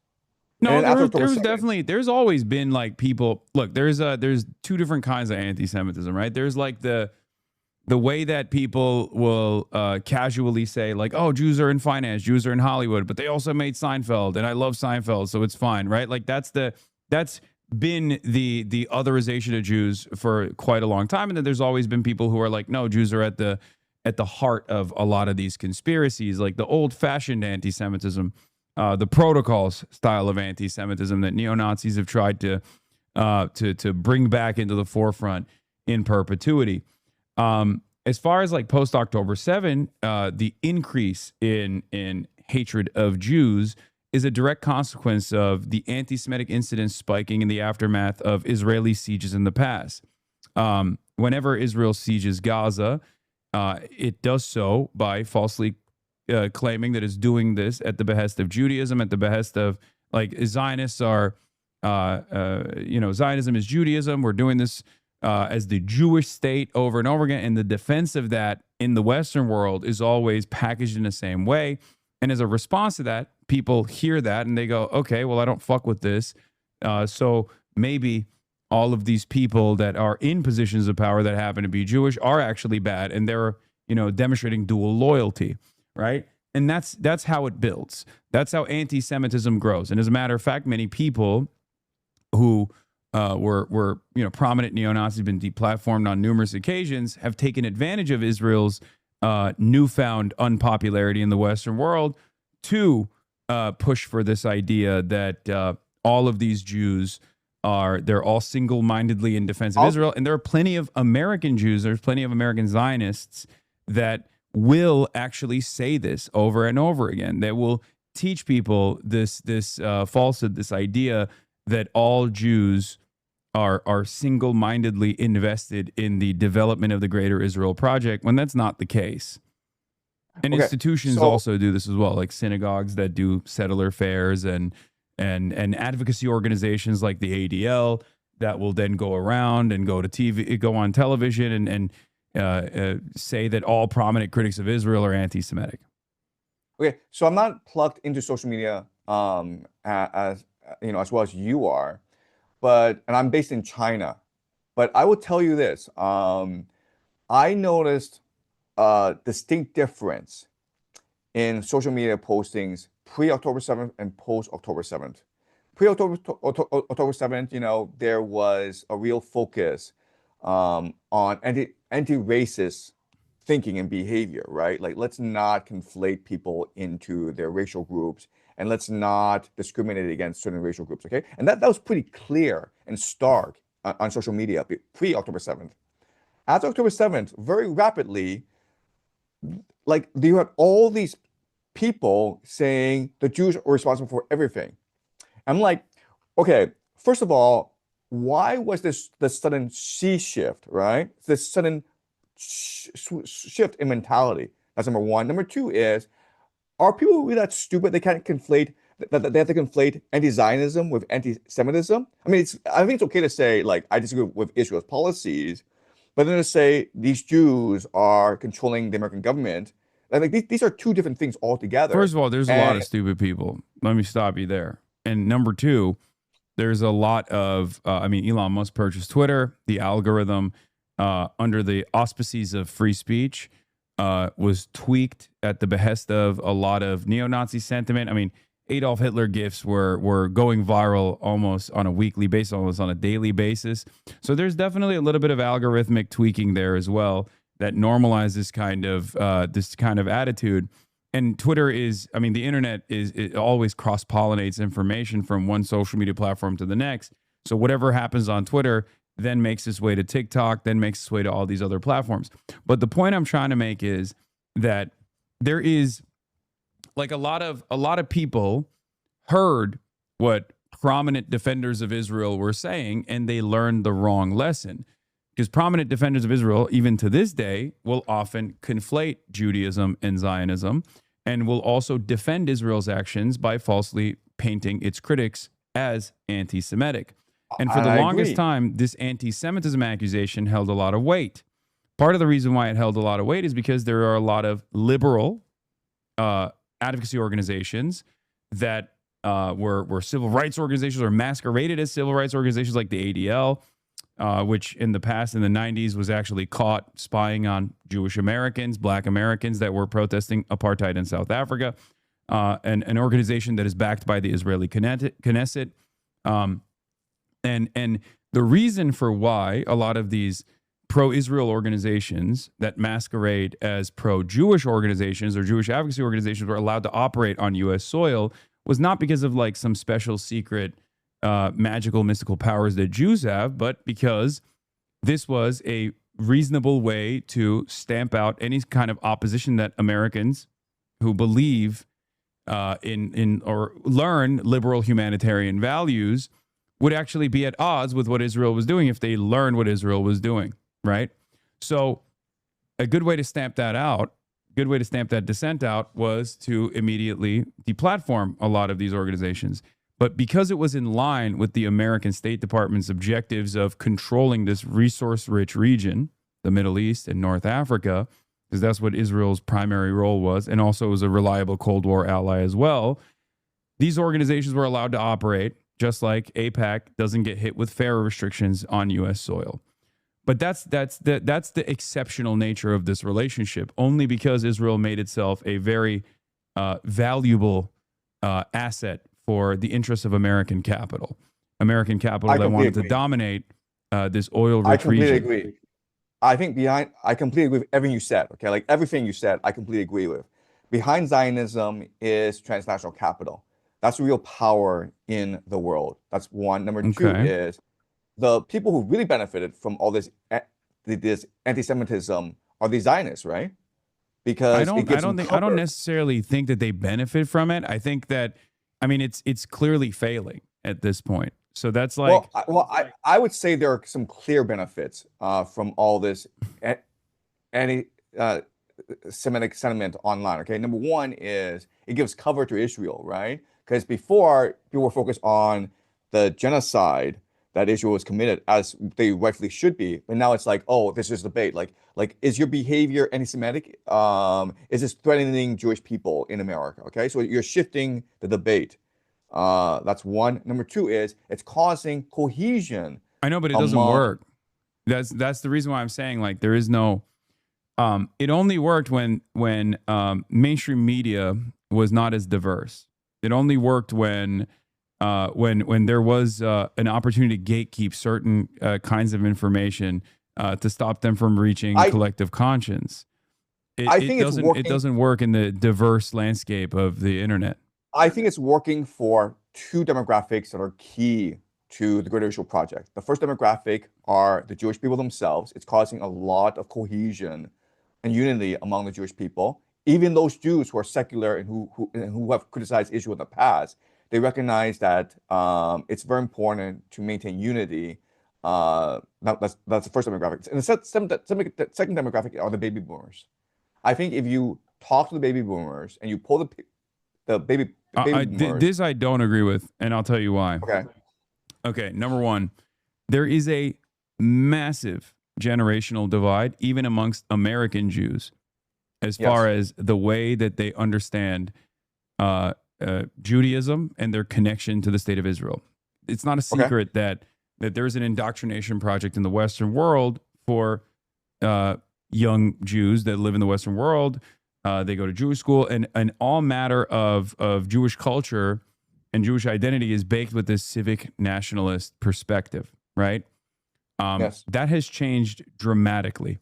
That's changed dramatically for younger Jews. As a matter of fact, part of the reason why a lot of these advocacy organizations target someone like myself is because I fight back against anti-Semitism quite vociferously, while also simultaneously am a prominent critic of the state of Israel. And a lot of these advocacy groups understand that someone like Nick Fuentes has no capacity to actually change the I agree. minds of young American Jews and break through the Zionist indoctrination. Whereas someone like myself does have that capacity, which is why Jonathan Greenblatt will talk about me, and I'm sure he's going to have a field day with this conversation as well, for hours and hours on end on television, as opposed to talking about actual anti-Semites like Nick Fuentes or even Candace Owens, who will go back to this monolithic organized Jewry theory that I oppose. So that's number one. Number two, there's also the way that even boomers now see Israel, with the exception of some Christian evangelicals and maybe some of the older Zionist Jews. Most Americans and most people in the Western world, unlike the rest of the world, had never actually viewed Israel as a pariah state. The rest of the world always did, right? They understood that Israel was a settler colonial operation. It's a vestige of American empire. But now, even those in the Western world, given the barrage of heavy-handed accusations of anti-Semitism, demands of deplatforming, demands of cancellation, demands of like losing your job, and maybe even imprisonment in places like the UK, have created tremendous enmity towards the nation state of Israel. So I think Israel got far too comfortable in the last multiple decades, where it was where it had the capacity to influence domestic policy, and it thought that it could continue operating in the ways that it does in the Western world, and it has actually backfired spectacularly, which is also the reason why you're seeing a lot of Western governments take a much more heavy-handed approach in combating any kind of criticism of Israel in ways that we thought previously were impossible to govern around. They've overplayed their hand. And so I don't think that, I think that Israel's popularity has actually gone down. It hasn't gone up. And it's actually going to have a devastating consequence for the Zionist project in the next decade. Okay, so I agree with everything you said. Okay, absolutely, like 100%. Every sentence you've said. Where you and I would disagree is, I would say that we still think of the Western world as democratic, and I would say that's no longer true. It's become an oligarchy, where only a few, where only a minority control all the wealth, all the power. So as long as the Zionists are able to appeal to a certain segment of the population, the baby boomers, basically, and not even all the baby boomers. I'm talking like, the 10 to 20% of the baby boomers who control all the power and the wealth in the world. They're still able to carry through their agenda. Okay, an example I will use is this: Larry Ellison and his son. They spent billions of dollars taking over CBS and CNN, and they've installed Barry Weiss. And all the reporting is that Barry Weiss is ruining both. She's ruined CBS News, right? And she'll probably ruin CNN as well. Mm-hmm. And you're like these guys, the Ellisons, they're not dumb guys. Why would they spend all this money taking over CBS News and CNN and installing Barry Weiss, who is not very popular among reporters? In order to defend Donald Trump and also defend Israel's interests, like quite deliberately, yes. Right, and so I would say, and it works because. Really, in America I don't right think it now, works. I don't think it works. It doesn't work because there's already a crisis in confidence in mainstream outlets already. That's part of the reason why people are actually much more. People are approaching this issue much differently. This crisis has been brewing. There's a legitimacy crisis in mainstream media. It's been brewing since the Iraq War, when New York Times and all these other outlets, at the behest of the American State Department, lied to the American people, told them that there were WMDs, we had to go to war. It created a massive fissure in the way that Americans saw mainstream outlets. Then during COVID, there were a lot of people who did not agree with the perspective of epidemiologists, and the media was trying to do their very best for the public good. So in that instance, they weren't literally lying to the American public. They were just doing their very best. They were, operating as the fourth estate. That still created a massive fissure.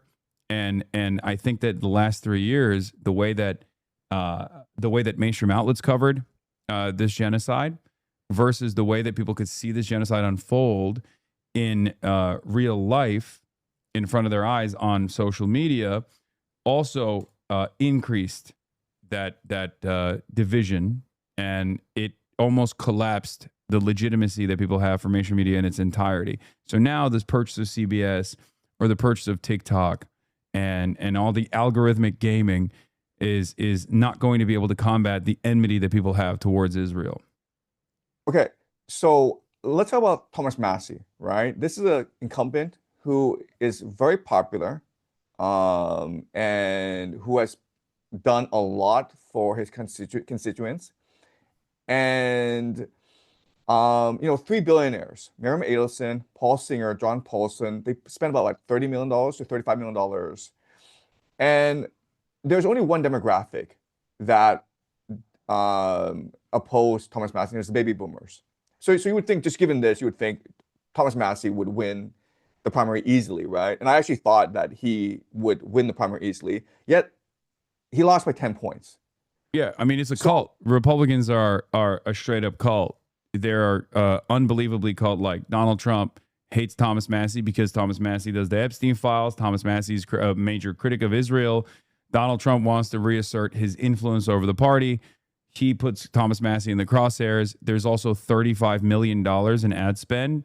And yes, baby boomers do watch television, and they are very malleable. And all of a sudden, Thomas Massey is eliminated, right? Right. And I would say Washington, D.C., it's a bubble right now where the people there basically are aligned on many big topics, right? Especially Israel.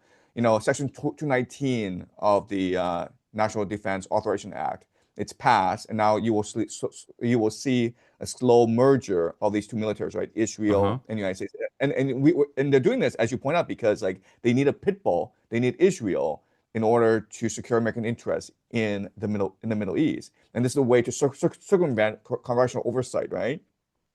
So I'm saying, like, given these trends, given what happened to Thomas Massey, given the NDAA, given the fact that Washington is essentially a bubble that they all think alike, whether it's Democrat or Republican, like look at what Chuck Schumer has said about Israel, right?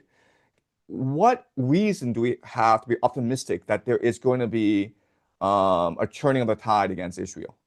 Well, I don't know if you're familiar with what I do as I know very well my what work, you do. aside from commentary, but we are electing a lot of anti-Zionists into office from the Democratic Party side, and we've overcome tremendous amounts of media spend coming from AIPAC and AIPAC subsidiary shell corporations in all of the races that I've been involved in thus far, and yet within the Democratic Party, because there is no similar cult-like attitude that the Republicans have, the Democratic Party's base of support is actually far more invested, given that there's plenty of readily available public polling on the issue.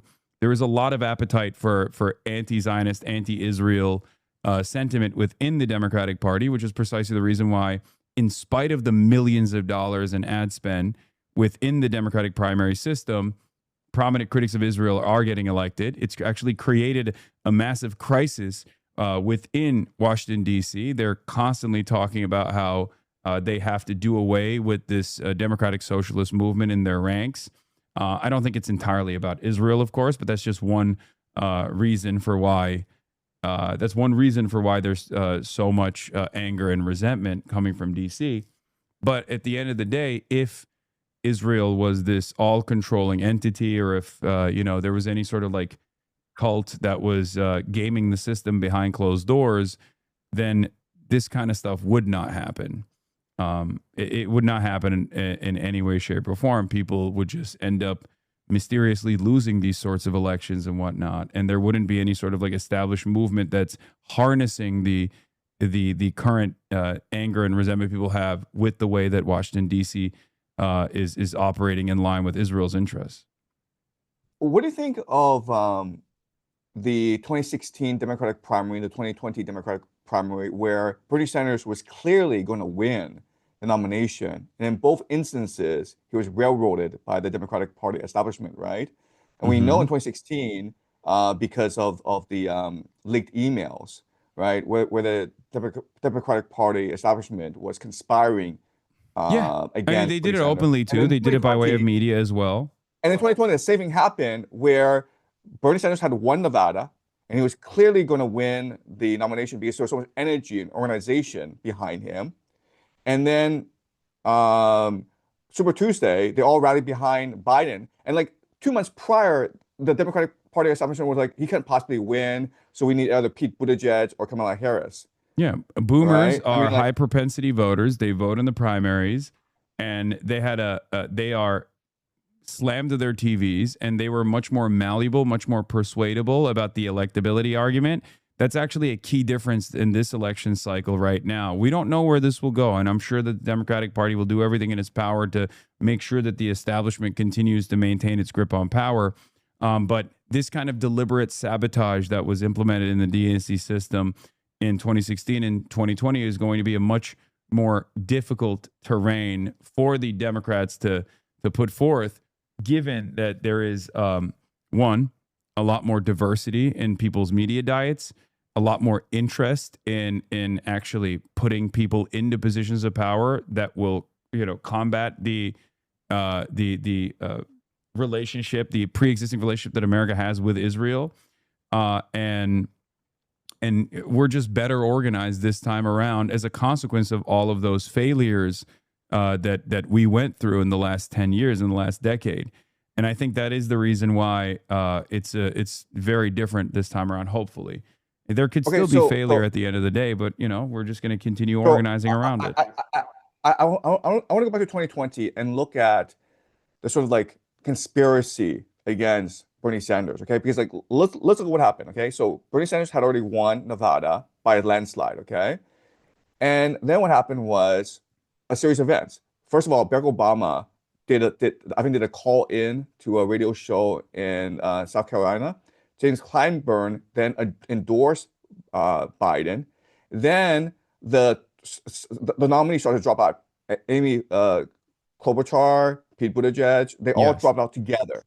And what's really important is Elizabeth Warren stayed in the race, thus splitting the left vote, right? And when people were like, like Elizabeth, like I thought Bernie and you were friends. Like, why are you staying in the race? Well, And I mean, then we knew Elizabeth that wasn't the case, but exactly, right? So I'm saying like there's massive coordination behind the scenes, right? You need someone like Barack Obama in order to make all this happen.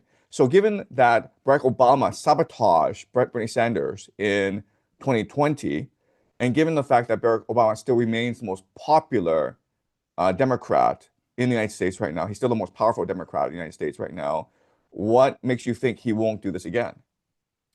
A couple reasons. One, it depends. There are very popular figures now on the left, and their popularity is only going to continue growing. That could potentially happen. That could potentially happen where Barack Obama could move in at the last second and turn around and try to game out the system again. I just don't think that the infrastructure there remains, because the appetite from the base of support is very different. Like the appetite from the base of the Democratic Party, the high propensity voters that comprise like the backbone of the primary system, they do not believe in the electability arguments that was presented by mainstream media any longer. That's the only reason. I don't think if Barack Obama intercepted these current primary races, for example, if he were to come in and say, you have to vote for this person over this other person, I don't know if he would have the same level of influence capabilities. Because there are other figures that are also very popular within the movement, and there are also other organizations that are growing in power that are not that are not inside of the Democratic Party. They're not accountable to the party bosses, and there is a lot more outside pressure, and people are a lot more aware of the things that took place or the decisions that they made. I talked to a lot of boomers. If you were to ask a lot of boomers, many of them say they voted for Hillary Clinton. They thought Bernie was bad. They thought he was a spoiler. They no longer believe that. They understand that they were wrong about that assessment. And I get a lot of confidence from those conversations that I have with people, and I get a lot of confidence from these elections that I'm seeing, where a lot of people over the age of 65 are voting for random, unknown, very young candidates, Democratic Socialists, and these are high propensity voters that are lifelong Democrats. What do you think of Tucker Carlson and MTG? Because these are both extremely anti-war people who have basically abandoned the Republican Party because they're anti-war. Like, like how? I mean, how would you perceive these two people in particular? I think Tucker Carlson is very connected to JD Vance and Peter Thiel, and therefore he's garnering a lot of legitimacy in the anti-war space. And there are plenty of people who actually believe him and think he's a sincere voice. And he does make a very convincing case in that front, especially against Israel. And regardless of what he is saying, I still think that his ultimate ambition is to either take that legitimacy and lend it to JD Vance, or maybe even take that legitimacy into going through with his own ambitions of higher office and maybe even run for president. That's what I think. But I don't think it's like a real. I mean, I think it's ultimately going to be him lending that credence to JD Vance. That's what I think. And I don't think JD Vance is actually a critic of Israel in any way, shape, or form. I think he's just performing a role for Peter Thiel. And how about MTG? I think Marjorie Taylor Greene is just, I mean, she's a little bit of a kook. She's a little bit of a crank. Here's the thing. I think both Tucker Carlson and Marjorie Taylor Greene do sincerely think that the violence that they saw in Gaza is unconscionable. I do think that. Having said that, however, I don't think Marjorie Taylor Greene has like any sort of real constituency, because she no longer is, she abandoned her post, she abandoned the party, and she lost whatever power she could have potentially had as a reliable vote, for example. She probably didn't want to get primaried by way of Thomas Massey. There's a very high likelihood that would have happened to her, but still, she would have still been able to be a vote and a voice before she got primaried. So I don't think she should have retired. But I don't know where she goes from this point on. Maybe in independent media, somewhere like that. But ultimately, I don't think she's like a significant force in American politics any longer. And do you think that after the midterms, there might be a prominent anti-war caucus emerging in Congress that tries to get the United States out of this silly war? Yes, but I don't think it'll be Republicans. Well, it could be Republicans because lame duck, Trump's unpopularity skyrockets after the midterm defeats. He's not able to achieve the electoral gaming that he wants to set up, abolishing vote by mail, things like that.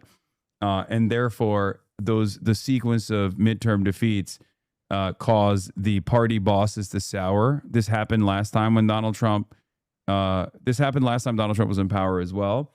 And then eventually they will look for a new leader in the party to take over the role of Donald Trump.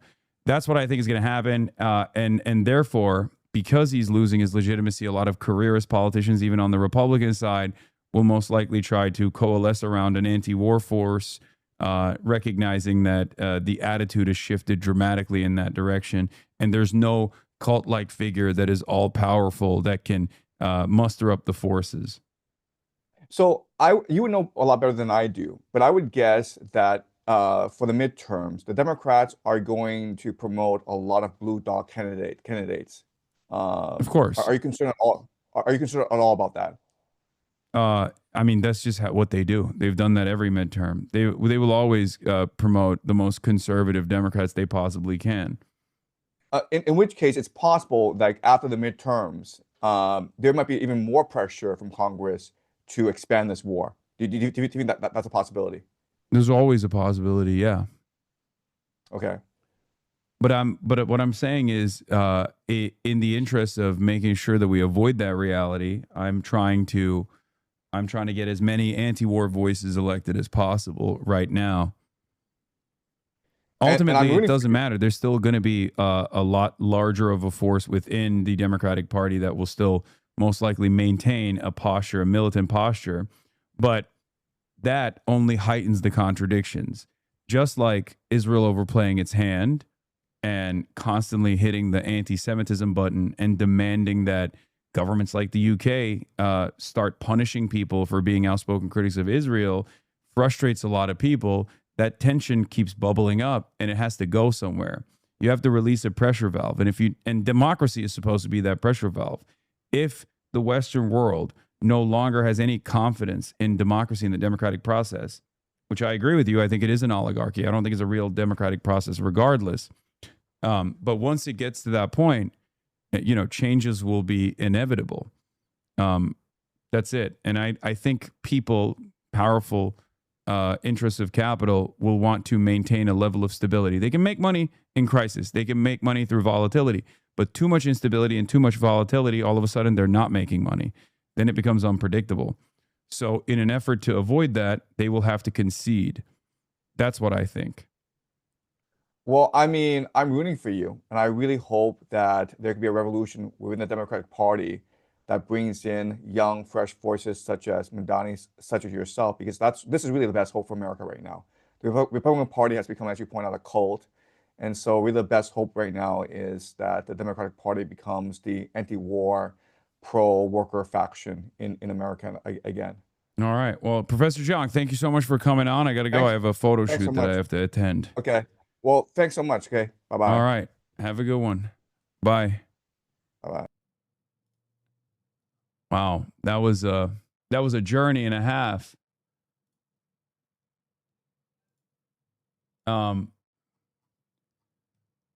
How did you guys feel about that? I mean, that went off the rails with the wild conspiracies in between, and then we arrived at a decent landing pad, I think. Never do that to us again.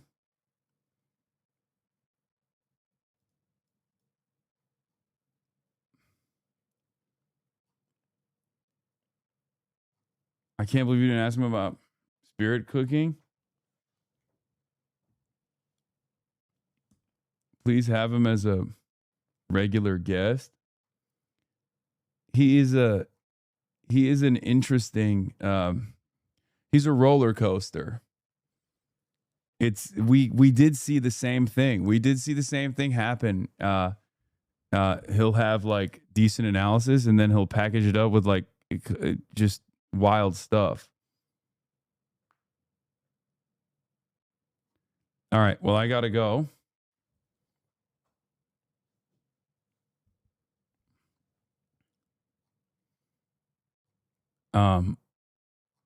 We can see the future for a bit, I think.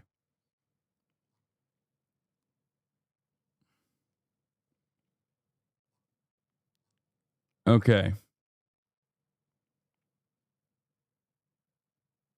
If you said half of what he said himself, you would have been cooked years ago, Lamau. I mean, yeah, I don't believe any of that.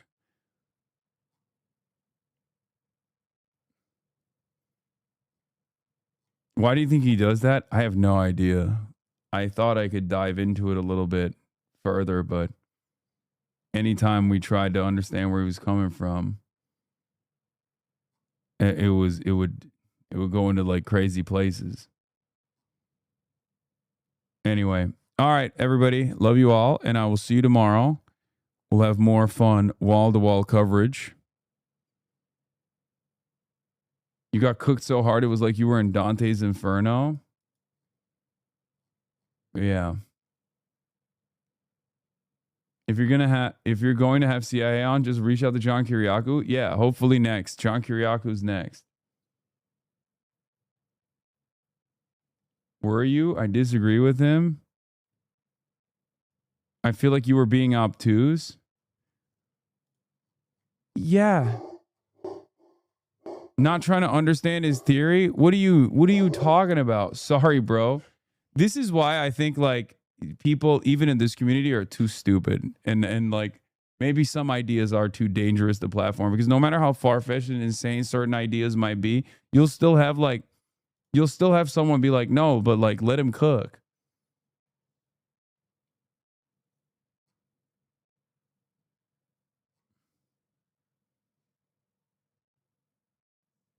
He's friends with Glenn. You're never getting on the Greater Eurasian podcast. Wait, why? I was cordial.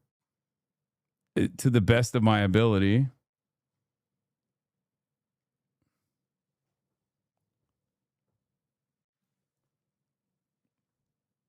It's called the Socratic method. He made you Professor hang himself.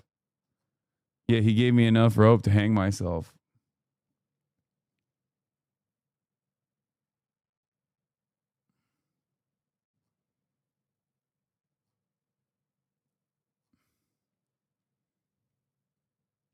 Fox News saw your segment.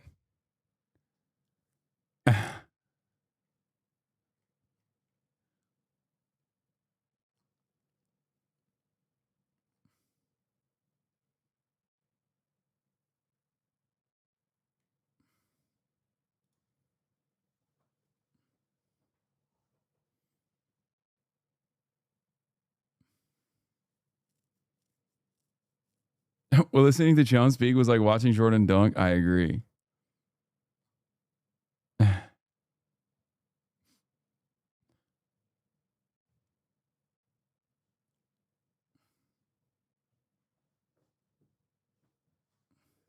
We got to get Brace Belden on. Wow, what an interesting segment. I think I'll look more into the guest content as a result of the stream. I sure hope I don't lose myself in the process.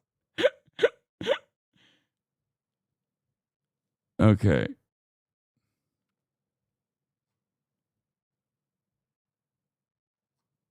Yeah, I will never understand the Professor Jiang's theories. I am but a mere vessel. Okay. Anyway, love you guys, and I gotta go. I'm being rude. I'll see you guys tomorrow. Jubilee Professor Jiang versus 20 Hasidic Jews.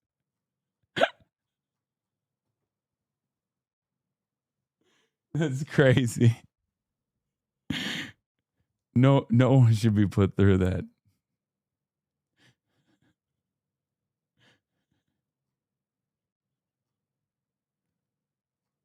Okay. All right. All right. I'll see you guys tomorrow.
system will always fail. It's up to you and me.